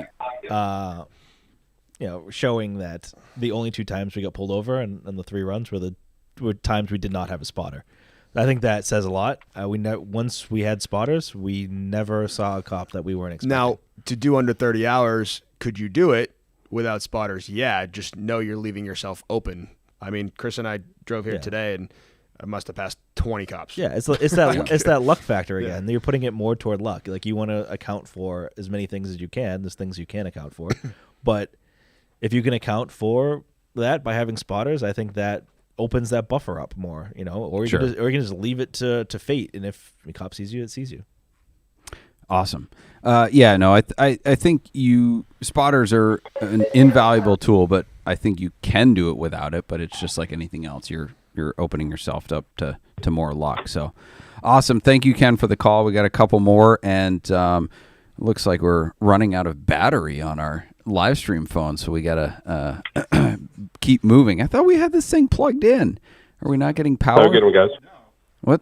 Thanks, Ken. Thank you, Ken. What's that? You gotta get the sound in it. So that's what it's plugged into. I thought that thing also powered it. That's why it was so fancy or whatever. All right. We're gonna go. We gotta take Tedward's call. Oh yes, Yes, we do. yes. Hey, Hey, guys. hey Tom, what's up, buddy? First time, long time. So Yeah, I wanted yeah. to talk about, the level of encouragement versus dissuasion when it comes to these types of runs. Because Doug, you mentioned earlier about the rock climbing documentaries and stuff, and I've been watching these on Netflix too. And if I were those guys at that level, and I met some like 17-year-old kid, I don't think I'd be trying to get him to climb this mountain with me. I'm like, oh shit, you're gonna die. I'd be like, you shouldn't do this. Leave this to me because I'm ready to deal with the consequences. And I think when we talk to folks like that guy with the E60, 36 hours, we can pretty much get most people across the country in that time safely. Where does the level of mystique kind of go with you guys when it comes to someone who's aiming for that 25 or that 26-hour run? Because I know for me, I've struggled a lot with the content that I've published. I'm really proud of the content and I really like it, but I also sometimes have a huge fear that I'm giving the wrong message to the wrong people. Wow, that's a great. That's a good question. Holy, okay. Thanks, Tom. You could at least have prepped us with that. I mean, I thought we were. Doug's got a drink in his hand. He's ready to Thought go. we were friends. So look, there's been a lot of questions about what have you been, what was your driver training, and what are the things you've done in the past, and with the rallies and so on and so forth. I think winging it is don't even try, don't even bother.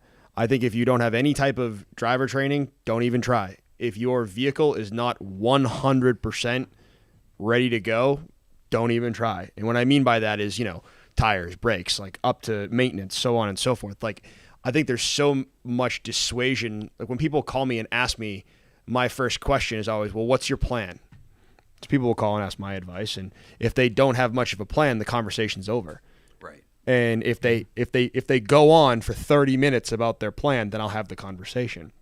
And I think there are a lot of people that see what people have done and assume they can just go out and do it because they've got the best car and, they have the best friends and whatever. I find myself dissuading more the gravity and the risk of what everyone in this room pretty much have all done it's dangerous. It is. And if you don't know what you're doing, you can make huge mistakes and you can kill someone.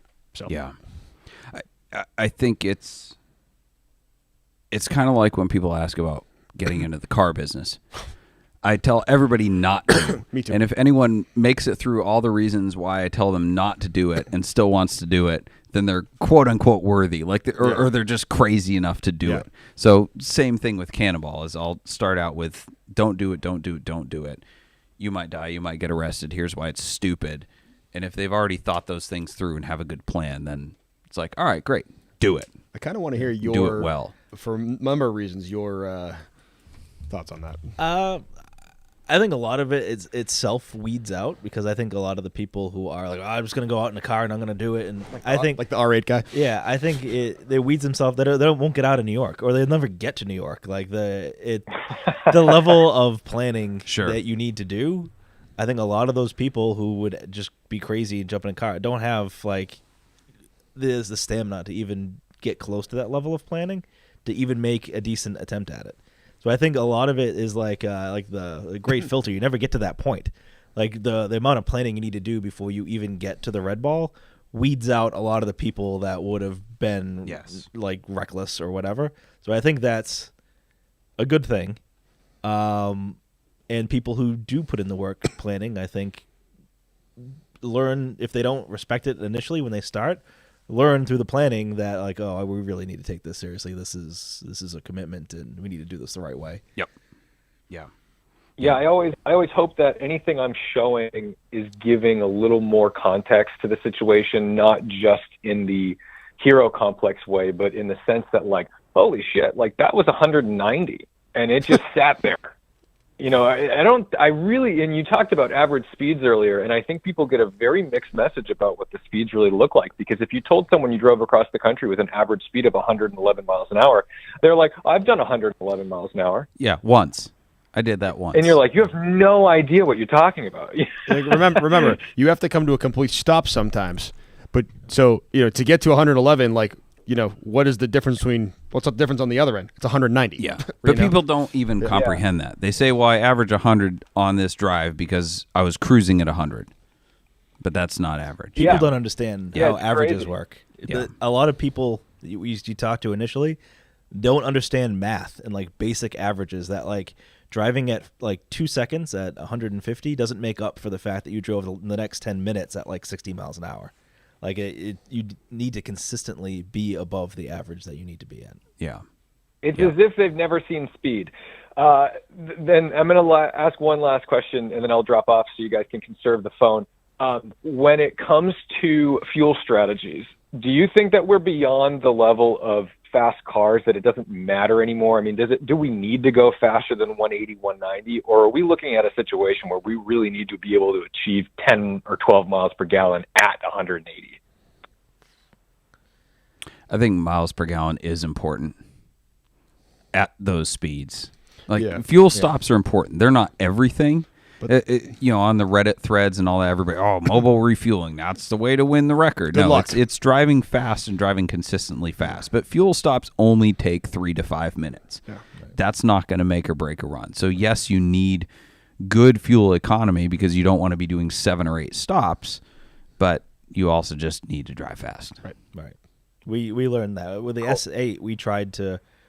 Part of the whole plan was the reason we had the fuel cell the size we had. It was we wanted to do 2 stops across the country, and on the first run, we didn't think we were going to make our first stop, so we slowed down to make the run to the first stop, so we could only do 2 stops. That was completely wrong. You just go as fast as you can until you can't make the stops when you have to, but obviously minimizing those stops is a time savings. Yeah. Awesome. Thanks, Ted. Appreciate you. Appreciate your coverage of these guys. Very good video on them, and we look forward to seeing the documentary as well. Keep it up, guys. I'll talk to you soon. Thanks Ted. Later. Awesome. All right, for all of you guys watching, we've still got people on hold, and we've got more questions on the live stream. We appreciate you. We will get to you guys. That said, we're running into a technical issue where our battery for our live stream camera is dying. We're going to keep going even if the phone dies, and we're just going to record it for the audio podcast. So again, you guys can go on to Spotify or Apple Podcasts, wherever you get podcasts, and you can see the rest of this episode. But we've got people asking questions, and we want to answer them. These guys drove all the way out from Boston, so we're going to keep going, even if we lose you guys here. So if you're not able to stay with us, check back on Friday when we'll have it uploaded in audio. So we've got a couple questions here from the live stream. Were you happy with the radar detector you chose? Which radar detector did you guys use? Redenso. With the built-in Redenso. Okay. And we also had the Escort Max 360. Okay, windshield mount. Yep, sure. Or do you wish you would have gone with a different detector? I don't think it was out when we did the first run. No, the new V1. Yeah, I wish we did that for windshield mount. I don't think that was out when we. No, first and then you did couldn't get them because of chips. Right, exactly. I wish Redenso. Why do you guys like the V1 over the? I prefer the Escort. He likes the V1. Okay. I've always liked the V1. I've had a V1 since I was. Because of the arrows. Which the Escort has. The new G2 has great range too. Yeah, it fixed a lot of the issues it had with like faulting and stuff like that. So, yeah, I don't know. I still don't have a new G2, but yeah. I'd like to get one. So what about the Redenso? You're saying? I wish that Thea was out. I would very much like to try that out, give that a whirl. But it is what it is. It's not out. Yeah. So. And for the question, we had the ALP jammer set up as well. That's the best. That's it. Yep. Built in. we're gonna have John from Redenzo. He's the CEO of Redenzo. We're gonna have him on. Yeah, he was here for the COVID party. Yeah. We weren't celebrating COVID. We had a awesome party here for all of the guys who had run during the COVID lockdown, and it was a big group of people. It was fun. We had almost every car that had run or set a record in the past couple of years here. So it was a really cool clandestine event. So. So we use the Escort Max 360, and we use the Net Radar setup with the ALP built-in diffusers. I don't like the Net Radar at all. It's, in my opinion, it's garbage. It's got great range, but so many faults is you might as well just turn the K-band completely off. I like the Escort Max because it learns well, and the GPS filtering is quick to respond. Yeah. I'll be interested to see what the Thea is like. And how they conquer Pennsylvania, who still uses K-band.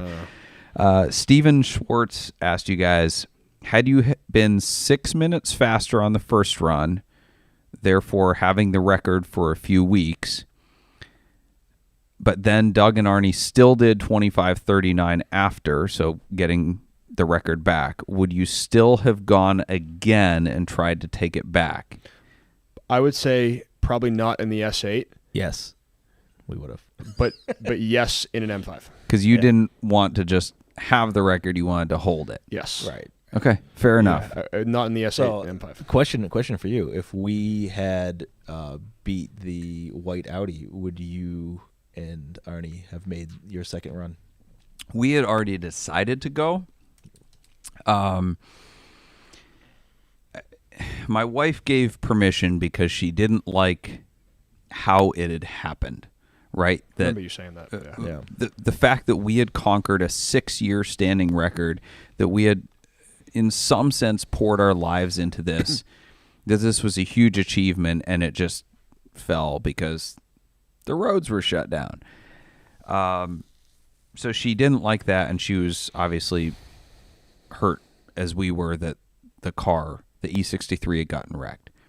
So she wanted us to go and get it back for kind of our own pride's sake. Right. So I think even if you guys had done it, we would have gone to go and just say, okay, well, we did it before COVID.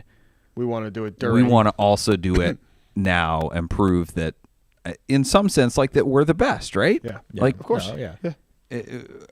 And just see what we could have done during that time frame with the same advantage that everybody else had capitalized on. So I wish we broke it the first time, because that would have been crazy if we broke it, then you broke our record, then we made an attempt to break your record again. Quite the story. Too bad we suck. Yeah. Too bad we keep losing. Vampire Bear 13 says, "What's the best radar/laser detector under $300? A used Uniden or Escort?" Yeah, like the what was I running today? The 9500. Yeah, your old 9500. That saved us. It saved us a few times today. I think it's great. It's like $299. Yeah. There you go. Though probably like anything else and all that, they've gone up in value. I think we're switching cameras here, so if you're on the live stream, we keep going. No, we unplugged the audio, so now this is just the camera audio is picking up everything. So everybody watching on the live stream, you don't have awesome audio anymore. You guys got to yell now. That's fine. Can you just answer the questions for us? I can project. That's fine. I'm sorry, I'm a has-been. I'm going to move this back a little. That's all right. You Boston guys talk louder than me. All right, Rob from New York. Hey, Rob. You were on with three of the 4 fastest cannonballers in history. Sure.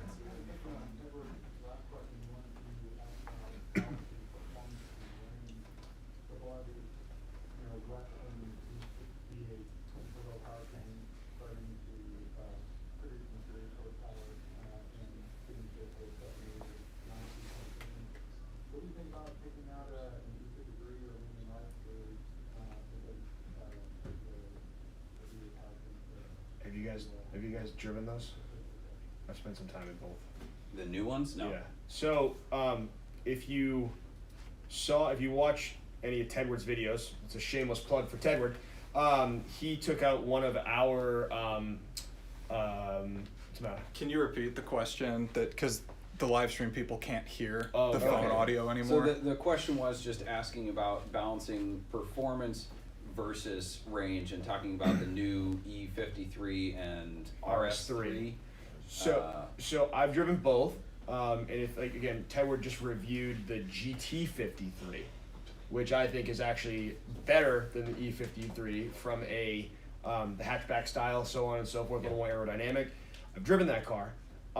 They're a little odd in the power delivery, and they're really choked out up top.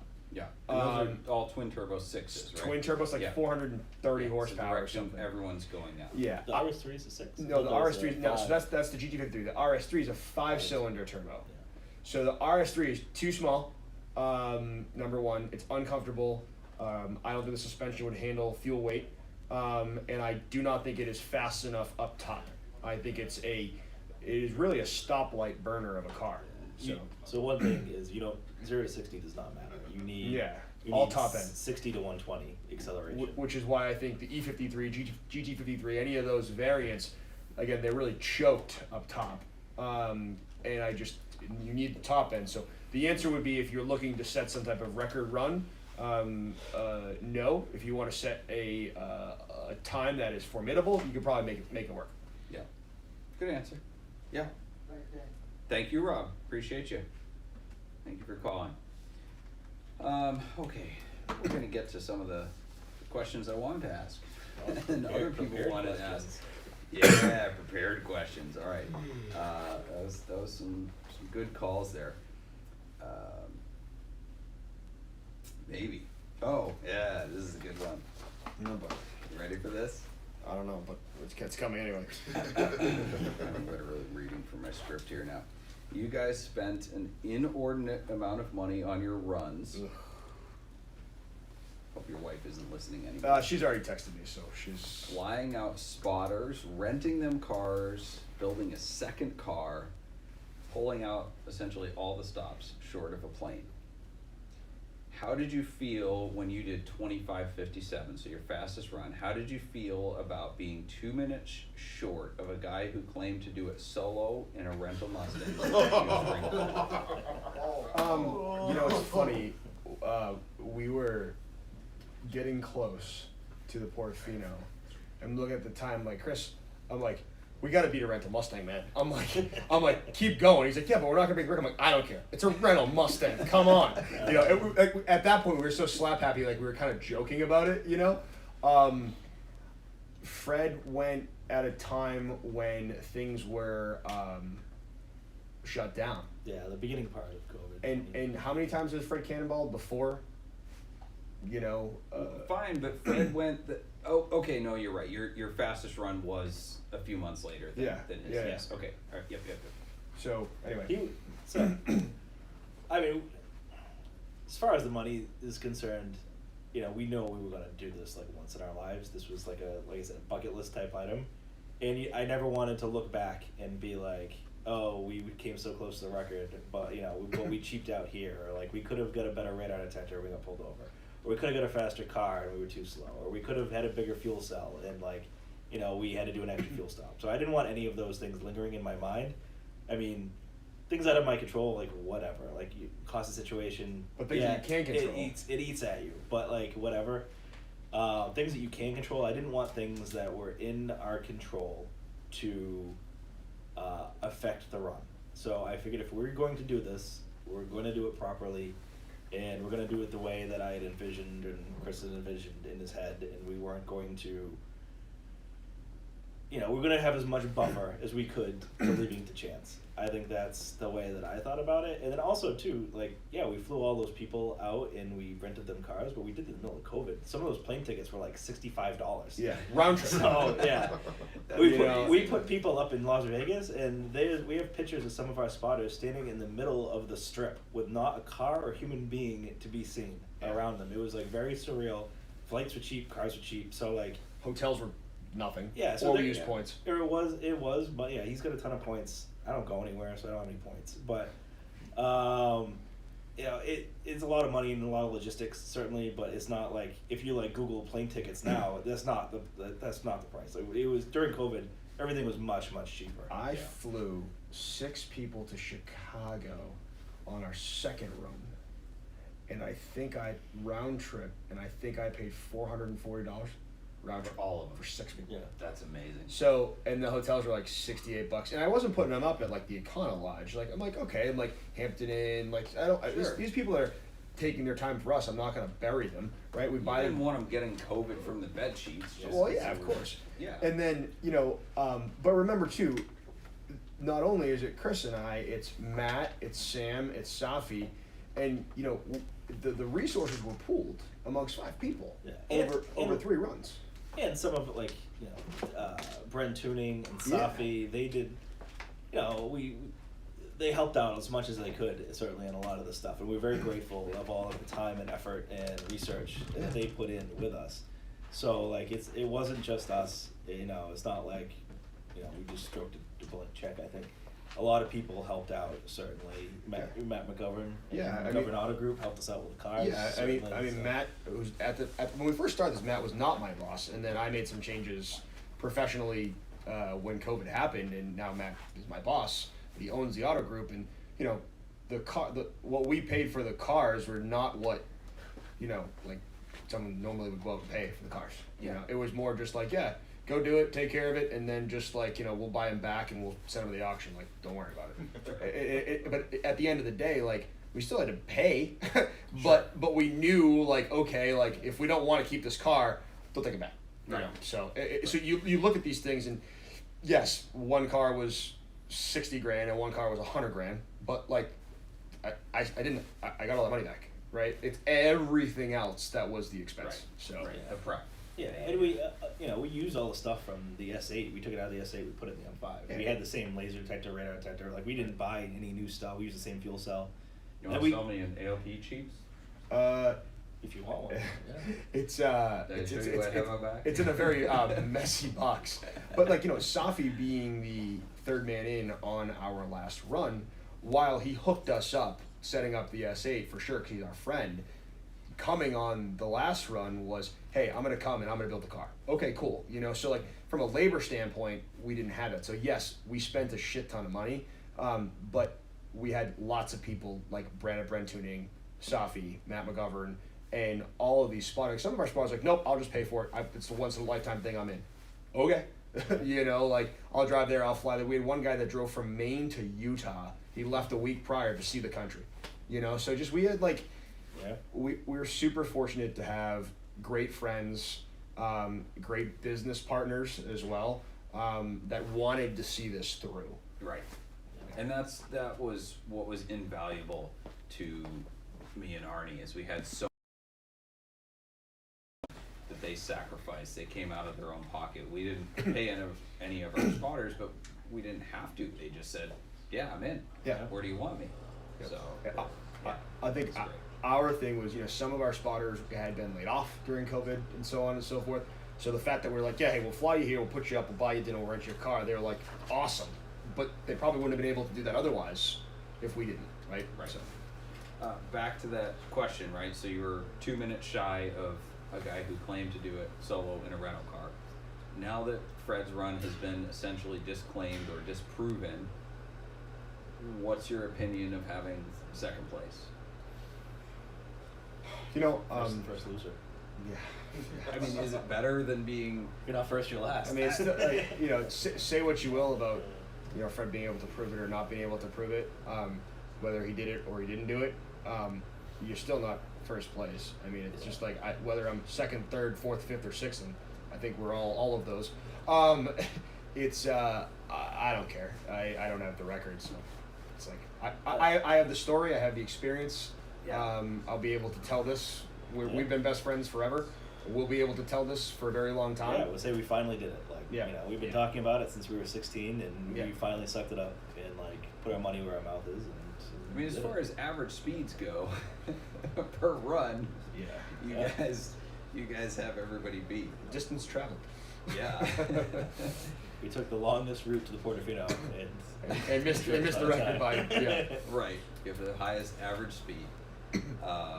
Kyle Miller asks, what's your go-to after a ticket? Googling lawyers for that county or something like Ticket Clinic? Ticket Clinic was completely useless. Sorry. They don't sponsor this show. No, that's true. But completely useless. Missouri situation, they wanted $2,000 and couldn't guarantee anything. I spent a little bit of time doing research with Google and making some phone calls to people that I knew in the area, and I found a great former prosecutor who did it for an extremely reasonable number, and I still paid, but But you whatever. got it done. Yeah. That's been my experience as well. Every time I've gotten a ticket, it's been in an area that one of the services doesn't So they had cover. the reason it was so expensive is because they had to send someone like across the state. It was Right. not. It wasn't because they were just trying to rip me off. It was And just, that doesn't usually work because they don't know anybody. Right, exactly. Courts work on the good old boy system. Yeah. The prosecutor has drinks with the lawyer. They know the judge. They played rugby with Whatever, him, whatever. right. So it's about trying to find somebody that has the hookup. Sure. Yeah. Northern versus southern route. Northern, 100%. Yeah. Cooper Astro, Doug, could you talk to us about the night vision screen in the Audi? You talked about the FLIR and the AMG, but I don't remember hearing about the Audis. Neither one was a FLIR. Actually, they were. It was a 5X thermal scope, and we used the same scope for both the Mercedes and the Audi. The difference was in the Mercedes we had a really trick system with a gimbal that we could like turn it around corners and stuff. In the Audi we were limited by time, so we just fixed mounted it on the roof. But yeah, it was just a 5X thermal scope. I don't know that it was necessarily a game changer. It was a cool toy to have and brag about, but yeah, it helped, but wasn't didn't get us the record. So all right, let's move towards wrapping this up. We're gonna do some quick hit questions that came in from Instagram. See how fast you can get through these. Colin McKinney, which was the hardest or easiest state to speed in and why? Oh, Jesus. Hardest was Missouri. 2 tickets, right? 2 Yeah. pullovers Yeah. in Missouri. Certainly Yeah. the hardest. Allegedly. Allegedly. Whatever. The settled. The easiest is those Midwest states at night that you just fly to them in like the middle of the night. I think the time to the state plays a much bigger role than the actual state. Sure. If you go through a state at like 5 a.m., you're gonna have a lot less interference than if you're trying to go through California in the middle of the day. Yeah, I think it depends. It's random too, because on the musket ball we went through Iowa. What state's west of Iowa? Nebraska. Yeah. Nebraska was awful. Yeah. There was a ton of cops out. They were all running instant on KA. They're hiding over crests. They're driving the other way. They had an unmarked Camaro out at like 1 a.m. Yeah. in friggin' Nebraska. Yeah. It was like they knew we were coming. Yeah. So it depends. But yeah, Missouri is not known for being easy to speed in. Henry Nicholas Collins asked, did you wear a mask in California? Only where we had to. Yeah, I don't think we had a choice, especially on our first run. At the first run, they like kicked us out of the pizza joint we went to. Yeah. Wasn't it? Something like Yeah. that. Remember the girl in the hazmat suit in the airport? Oh yeah. What? Oh yeah. Yeah. Full hazmat suit. Yeah, well, we flew back. We had essentially a private JetBlue flight Yeah. from LA back to Boston, and there was a girl at the airport, full on hazmat. The Full airport, hazmat suit. LAX was deserted. There was nobody at LAX. Probably the safest time to be there. It probably was. I love flying early on the pandemic. Oh, yeah. I hate it now because I know people that have flown with COVID. Actually, the federal mask mandate on airplanes was not in place on our first flight back. So remember, we took our masks off. And Oh yeah, yeah, you're right. I think we did. I forgot about that. But anyway. Interesting. Yeah. The plane was it, empty. it was better then because it was empty, Yeah. for sure. Luke Farrar, did the bird live? I would imagine not. Absolutely The not. bird that hit your air conditioning condenser? No, we had a bird hit the windshield right next to where the Blackview was. So we have a great video of it. Yeah, you see the bird, like, Ted would put it in slow-mo, and, like, you see the bird coming in and just smack right off the windshield. Now, if you were in a Bugatti Veyron, you would have driven into a lake to avoid a bird. That's a good point. Yeah. What is Chris Durden's, Jordan Madkins asked, what is Chris Durden's plan to beat the record that will take $200K to do? He mentioned it on Ted Word's podcast. That's the Porsche Turbo. Porsche Turbo. That we talked about. How tight did everyone's sphincter pucker, almost hitting a deer at 160? I don't know if that was tight. I think we were concerned about what came out. Yeah, there wasn't enough time to pucker. Yeah. Like, it happened so quick that it's just like, oh, that happened. Yeah. Like you said, we only had time to go like, for like a second, and it was over. And actually, we forgot about it until Tom sent us it. Like, he was looking at the footage like a month later. Like, oh my god, it was really that close. Yeah. Another funny thing so we had the black view of us in the car and looking out the front, and then the people at the command center were watching our video feed, but there was like a couple second delay, so we screamed. And then, like 3 seconds later, over the phone, we heard everyone at command center go, ah! Because they're watching it live in the car. Yeah. Did you use Boxcast for your live? No, it was just a Blackview iCloud upload. Yeah. Which never worked. Yeah. Use Boxcast next time. Okay, good to know. Switchcars.com/Boxcast I for will. your free trial. But please don't go again. Ken Lynn asked, do they love the fact that most of their spotters were down for whatever, like driving 200 plus miles into New Mexico? Oh my god, poor Ken. Yeah. Yeah. He got stuck in a snowstorm, missed his flight home. Yeah, because Tom's like, this was when Tom said to him, you don't understand what's happening right now. Like, you are going to be a part of the headline that says the first, sub 1 day time cross country. And Ken's like, okay, I'll keep going. And like, so he just kept going. And at that point, we had now we were having double and triple coverage of spotters. And it was like, so the data coming back was so strong that we knew we could just rip through that area. But poor Ken got to a point where he's like, all right, I'm gonna miss my flight.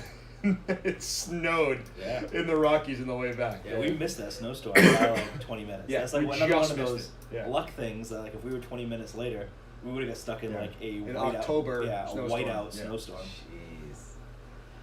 See, again, the what ifs on both sides. 100%. Exactly. Right? Yeah. Exactly.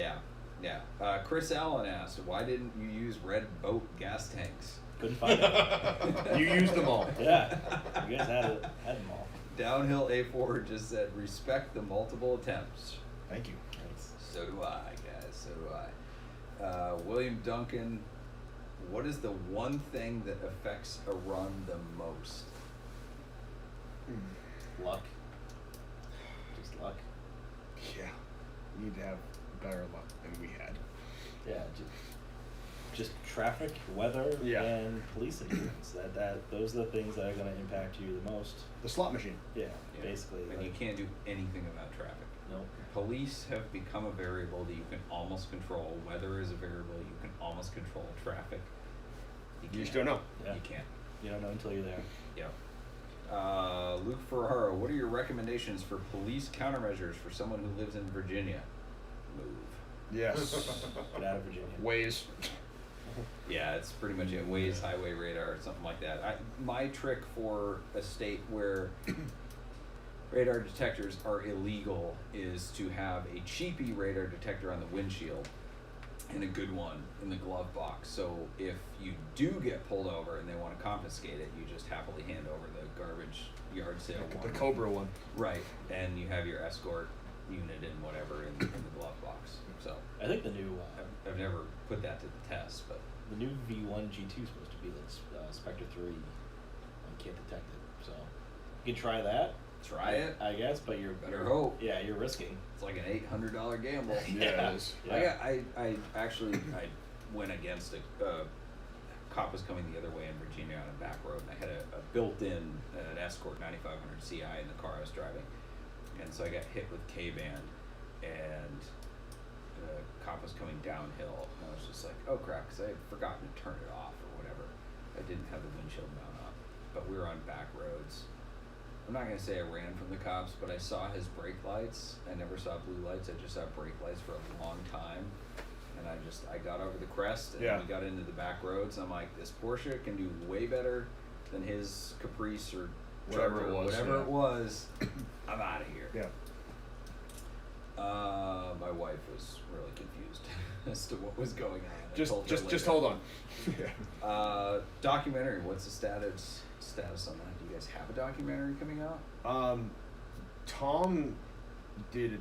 Tom is Tedward. I keep saying Tom. His real name's Tom. But he has all the footage and is working on it. Cool. You should post in every one of his videos on YouTube when the documentary. Yeah, if everyone does that, he'll work on it faster. I promise. Absolutely. Right. Rhode Island Car Photos asks, trying to go for it again. There's no plan. Yeah, that's I gotta say never, but there's no plan. right. That's what we always say too, and who knows? Who knows? So, my priorities are a little different now than they were then. So. yeah, you have a kid. 6-month-old, so you know. Yeah, your wife's priorities are a little different. Yeah, and I don't think I think if it came down to it, and there was a plan, and she saw it and said, okay, I think you can do it, I think she would support me begrudgingly. But at this stage right now, I just don't think it's fair to her either. Right. So, yeah. I think my wife is sick of hearing about Cannonball at this point. I don't think she wanted me to do it just because she doesn't want to hear about it. It's another year of planning, and It's hard to justify planning to go now. There's no compelling reason. Yeah, there's it's no not- advantage. yeah. There's no. It's all right. Thank you guys for driving out from Boston. Yeah. For Thanks being for having on. us. Thanks for having us, yeah. Thank you for the competition. Thank you for the humility in the spite of me and just not me and Arnie, just me poking you guys incessantly about not having a record. I still have that brick you gave us, by the way. Oh yes, so they came out for the quote-unquote award ceremony, and this is before their M5 run, and I gave them a brick to put on their accelerator pedal because I said they just needed to drive faster. That was their problem. And then they almost go out and smoke our record. So He brought the. Did you bring the brick with you? You brought the brick with us on the M5. I did. I wanted a picture of the brick in front of the quarterfinals. Yes. He brought it with him. It was in the trunk. We brought that extra weight. He so wanted to be like, hey, Doug. Yeah, I did. all you would have had to do was text me that picture, and I just would have been like, shit. It was he comes walking out of his apartment. I'm like, I got it. He said, I got the brick. I'm like, oh, that's great. Then I had to fly home with the damn thing. Yeah. In the feed, lug it to the airport. Which we should have left in the car because we shipped the car home. But whatever. Oh my goodness. But now it's in my garage. And it's memento. Yeah. All right. Well, again, thank you guys. To put this in perspective for the people listening and watching, right? So they're the second fastest. They don't have a record, but they went ridiculously fast. So if you and your family decided to leave New York and drive to California at a normal pace, stop for gas, a couple Cracker Barrel stops, and let's say you only stopped one night in a hotel in almost 3,000 miles, which nobody does, but let's just say you ate at Cracker Barrel twice and stopped one night at a hotel. If these guys had left New York and Arnie and I were sitting in New York and we did not leave until they got to the Pacific Ocean, and then we had left New York, we still would beat your family to the Pacific Ocean. It's true. That is how fast we've all done this. So, record or not, kudos and congratulations for breaking all sorts of ridiculous laws for no good reason at all. Durden, Benvie, thank you for being on the show. How can people find you or get in contact with you or follow your shenanigans on the intrawebs? I'm on Instagram, Christoph9000, CRISTOV 9000. Only 3 zeros. Yeah, only 3 zeros. I'm cbenv11 on Instagram. I don't really do the Facebook. I pretty much only have one just so I can do car related things. So if you try to friend me there, I probably will decline you if I don't know you. I'm also on LinkedIn, and then my office is at Boston Motorsports in Boston. Where there's if you're in the Boston area and you want to just see some cool cars, we always have at least 30 exotic cars, and check it out. Yeah, if you need a patent or copyright attorney, look up Durden. Yeah, I feel like we were remiss for not at least mentioning that you're wearing an RS2 Avant on your t-shirt. I had an RS2 Avant. That was a killer wagon. It's one of my dream cars eventually someday. Yeah, you should get one. Speaking of wagons are the subject of our props and flops for this week. So the flop of the week goes to Mercedes, as much as I love them. Mercedes allegedly plans to cancel production of all station wagons by 2030. Oh, that's a shame. It is a shame, but let's be honest, the wagon has all but disappeared already as Subaru Outback wagons have morphed into almost Hummers, but it is disappointing that one of the stalwart brands to continue the wagon legacy is caving to the soccer moms and essentially just legitimate lack of demand. But they will build more G-Wagons eventually. They will build more G-Wagons, yeah. Not a real wagon, but yeah, going to crossovers and EVs and all that crap. So I guess everybody has jumped off of that bandwagon. Prop of the week goes to another wagon. So I think it was Bonham's auction in Paris sold a Mercedes C63 Estate, a 6.2 liter V8. Man, that would be a great Cannonball car. It wouldn't get very good gas mileage, but it would be fun. You could put a lot of fuel in the back, and it would be a great family wagon. Anyway, we didn't get him in the U.S., but Michael Schumacher's company car gifted to him by Mercedes, a C63 wagon, sold at Bonham's last week. The estimate was over $100,000, and it sold for a measly $31,000. That's insane. So the article about this literally used the word flop, but this is my prop of the week because somebody got a great deal. Absolutely. And anybody getting any kind of car deal in this economy gets major props because somebody snapped that up. I tell you what, if that was here in the U.S., it wouldn't have been as good of a deal because I would have been bidding against them to probably. I would have been bidding against you. Yeah, right. You would have been second place. Yeah. Awesome. Ouch. Anyway, thank you all for joining us, for watching the show. Thank you, Chris and Chris, for being here. Thank you to the rest of your team who isn't here but is gotten you guys to where you are. Thanks, Doug. Yes. Thank you for my notes for not being in the right order, so I don't know what I'm supposed to say right now. Yes. Love live shows. Thank you to our sponsors, Boxcast, Switchcars, Celebrity Machines, and Stephen Holm Woodworking. Thank you to our producer and call screener, Ethan Huffnagel. Our bumper music was provided by Emily and Ivory. You can stream their full album on Spotify or SoundCloud. This episode will be available Friday in audio format wherever you listen to podcasts. Thank you for listening, and we'll see you next Wednesday at 8 p.m., and we'll look forward to answering your automotive questions to help you on the drive of your life.